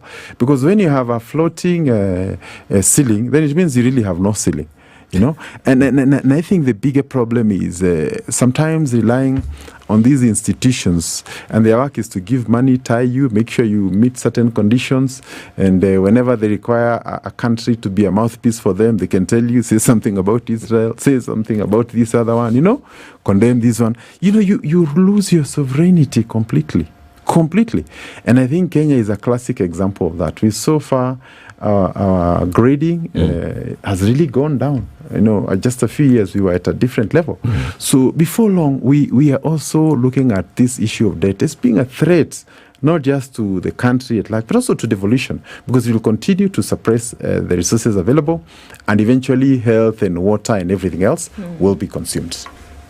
The story of devolution is an interesting one, especially when you look at the concept of it and the idea of it. But our lived reality in this country takes the pendulum to a completely different side altogether. Now, there are those who argue that one of the things that we actually devolved was corruption and mismanagement of public resources. My reference point here is what you refer to as own source revenue. In the time that you were governor, and in the time when you would converse with other governors during your COGs, would you say the number of people or the number of governors who had actually come up with a blueprint of what it is that their own source revenue capacity was before talking about what they collected? Because, for instance, in Nairobi, we keep hearing of so-and-so comes up, collected this billion, so-and-so this billion, we are thinking we will collect this billion. But what exactly is the capacity? What exactly can you collect? So that when you talk about, for instance, your 3.5 billion, you say, our anticipation was 5, but we fell short. So we hope that by this time we'll get here. I ask this because if counties are to be self-reliant, there has to be a plan that shows that your own sales revenue can get to a point where it can actually run the county. And in the absence of that, all these figures that we hear county governors telling us about are as good as smoke, because it's just figures. Yes. Do you think, and did you come across fellow governors who had actually done the due diligence so that they could tell you, this is how we've planned to do this? Okay. First, it's good to agree, just like in any other institution in the country, corruption is there. And I think corruption exists at all levels. But the thing to deal with corruption is just to create systems whereby it does not depend on what you want. If I come to pay for my parking meter, for, when I put my vehicle there, it's 50 bob, I should pay on the app and there's no conversation. But the absence of systems allows conversations, mambo ya wazee, and other sort of discussions. So the thing is to try and automate everything. And I want to give my example. When I served in Nakuru, we tried to automate all our hospitals. So if you go there and you needed to pay some money for a laboratory or whatever, everything was an M-Pesa. And I want to say that our revenues went up by nearly 300%, just on account of that, automation. Because you remove any conversation between the person who's supposed to pay and the one who is receiving. Secondly is that we have CRA, Commission of Revenue Authority, and their work is to help us to come up with a formula for sharing revenue between national and county, but they also have a bigger role in helping us to improve our collection methodology and also the structures we put therein. And for Nakuru, we had worked with them to come up with a revenue board, which is essentially just like a KRA but at the county level. You separate it, because what happens is you go to a market, these women plead with you, oh, we don't want to pay here, there's COVID, there's all this, you give into that. You go here, the church comes and says that, oh, we are building this very big church, you tell your people, we don't want to pay this. So as a politician, you are bound to feel, like you've been called to help them. But when you separate that and make KRA an independent body that is able to run now at the county level, then the collections will definitely get well. So we put all those structures. So the solution to corruption-related issues is put structures. And those who go outside the structure, there must be a clear system of punishment. If it means repaying or you sack them, get them out of the system, then the others will learn how it should be done. And then you monitor it on a day-to-day basis. And the good thing is that with modern technology, just like you can monitor your bank account, you can know your collections per day. So if the graph suddenly goes down, then you want to know what is happening at that particular time. And at the time when you left, even including COVID time, our revenues actually still went up. So I'm just trying to say systems is what you put. So when you had this conversation with CRA, what did they anticipate was the amount of money Nakuru County could raise if they did everything possible and they were collecting everything? The projections would be at around 5 billion. So I wasn't far off. Factors, all factors held constant, including things like pandemic that you could not anticipate, including, sometimes also we have these waivers, people don't pay, for this housing, we are told that they're not going to pay for the licenses and all those other issues. But there are very many lines that the counties can use if they perfect collection. But I think sometimes we've been so focused on demanding from national government that we also forget that we also have a role. Where the national government is getting, we also can get, and people are willing to pay, especially when they think that money has a direct impact in their lives. But Excellency, I agree with you completely. But you see, there's this little thing of collection and systems and automation, growth, because that's 5 now. How then do we get it to that point where, as we say, we can actually run our own affairs? Because that is supposed to be the goal, isn't it? Yes, for sure. Yes. Yeah. So that if you are, say, for instance, like the state of California, you have more money than this entire continent, and you can actually give the national government money. So what is it that counties can do to do that? I think the first one is creating of structures and separation of revenue collection from the county itself. So you get this revenue board, appoint people who have, decency in collection so that they don't go negotiating behind the back, and you put systems and give them targets. So we want 5 billion. So if you get 4.2, then you'll have to explain how we got there. The next year you give a 10% increment and so on. However, it's also good to say that all counties are not the same. There are counties that are well endowed, the Mombasas, the Nakurus, the Nairobi, but there are other counties that, they don't have big hotels to charge, they don't have an industrial base, they don't have a broad urban sort of place where they can get this. So we don't have a one-size-fits-all kind of approach to this. So to those ones, maybe minerals, mining would now be the big thing. Yeah. So I think the point is that each county now should be able to have this is what it takes for us to be able to achieve that. And then again, going back to devolution, if, for example, tourism is devolved, why would you have a national park like Nakuru National Park under the national government when tourism is devolved? Now, those are the issues that once you transfer such an institution, is run by the county, they can get KWS to do the management and get a management fee, but the resources arising from that belong to the people of that place. Same, just like Masai Mara and all the other places. And the counties now will be self-sufficient. And when they fall short, then the Minister for Devolution should do the mentorship to know what are the issues, what capacity building do you need to do, so that now we can be able to up our game. Do you think 5 years is enough time for a governor to at least begin to see the fruits of the mandate and the things that they've taken? I asked the same question of even the presidency. Is 5 years enough? Because there are those who would say it's too long.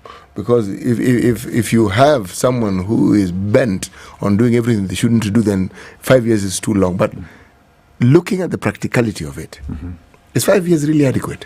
Yes, I think 5 years is enough for the takeoff. You're on the runway and you've taken off. The rest will be now perfection of what you started. So if you have not laid a foundation in health, in agriculture, in water, in revenue collection, then the next 5 years really you would be, grouping in the dark. So you've laid the foundation, and just to be precise, even if you look at past situations, including even at the national government, when Kibaki said that he would give free primary education, when he got into office the following January, all the kids, even with no uniform, no shoes, they were told to report to the school nearby. Yes. And we found money to take there. So sometimes it is a will, the political will to make sure that things happen.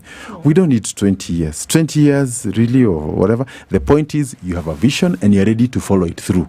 And people buy into that. So when you took our kids to school in the year 2002, they learned and they finished up to secondary. I think some 5 years ago is when you had the first graduates of that free primary education. And you had the Maruges, people in their 80s going back to school because the vision was so captivating and people bought it. So I think it's also good to say that when we go out on campaign and tell people that I am going to deliver this, people take you serious. Sure. So there are people who voted, like in that case, because my child will go to school for free. So also when we say that, but later it doesn't happen, then the public feels cheated. Let down. Let down. Because you said it and we took you, for that 1 point, whatever it is, that's why I voted for you. So when it doesn't happen, then we have questions. Do you think the person in the agent of devolution matters? Agent of devolution, in this case, a county governor. Do you think the character of that individual matters when it comes to fulfilling certain things? I'll give an example. You talk about funds being at a certain number, under Governor X, County X. If we look at those funds dropping to whatever in terms of revenue over the next certain period, do you think that all of this can come back to the person that sits in that position to command certain development? Does it matter who it is, as opposed to that there is a person there? Yeah, I think first, leadership is everything. In a company, in a school, in a government institution, leadership is everything. And that's why we always talk about the first 100 days. And even if we got a new MD in a company, for the first 100 days, everybody wants to see how do you dress, what time do you come, how do you write your memos, what do you do, so that they can take the cue and follow it, So likewise, at the county level, the tempo is set at the top. If you show zero tolerance to corruption, if you're very keen on targets, and when they don't meet targets, you want to call the person responsible and ask them why they're not able to do it. If they say they don't have a vehicle or whatever software to do it, you're able to provide, then you get to see results. And integrity, as we all know, is individual, it's very specific. So it is true that is there. But also we need to do much more in terms of training. At the national level, we have Kenya School of Government in Kabete. Maybe it's time to think about School of Government in the context of devolution. Because this guy has come, maybe he was a businessman, maybe he was a journalist, or he was doing something else. Now, you have made him an executive. He has never run any executive job. The issue of HR, the issue of finance, accounting, PR, he doesn't know. So, and this also is true of MCAs, so that they can understand their role. Because sometimes we may end up condemning people, yet we've not prepared them for the job. And the truth is, especially when it comes to our campaign period, the process of campaigning has nothing to do with a real interview as you would really expect it for the job ahead of you. It's more to do with party alignments, what you gave us, emotions and all that. But finally, at the end of that job is, here is 10 billion, this is what we want you to do, you have to manage health. You're managing very senior people.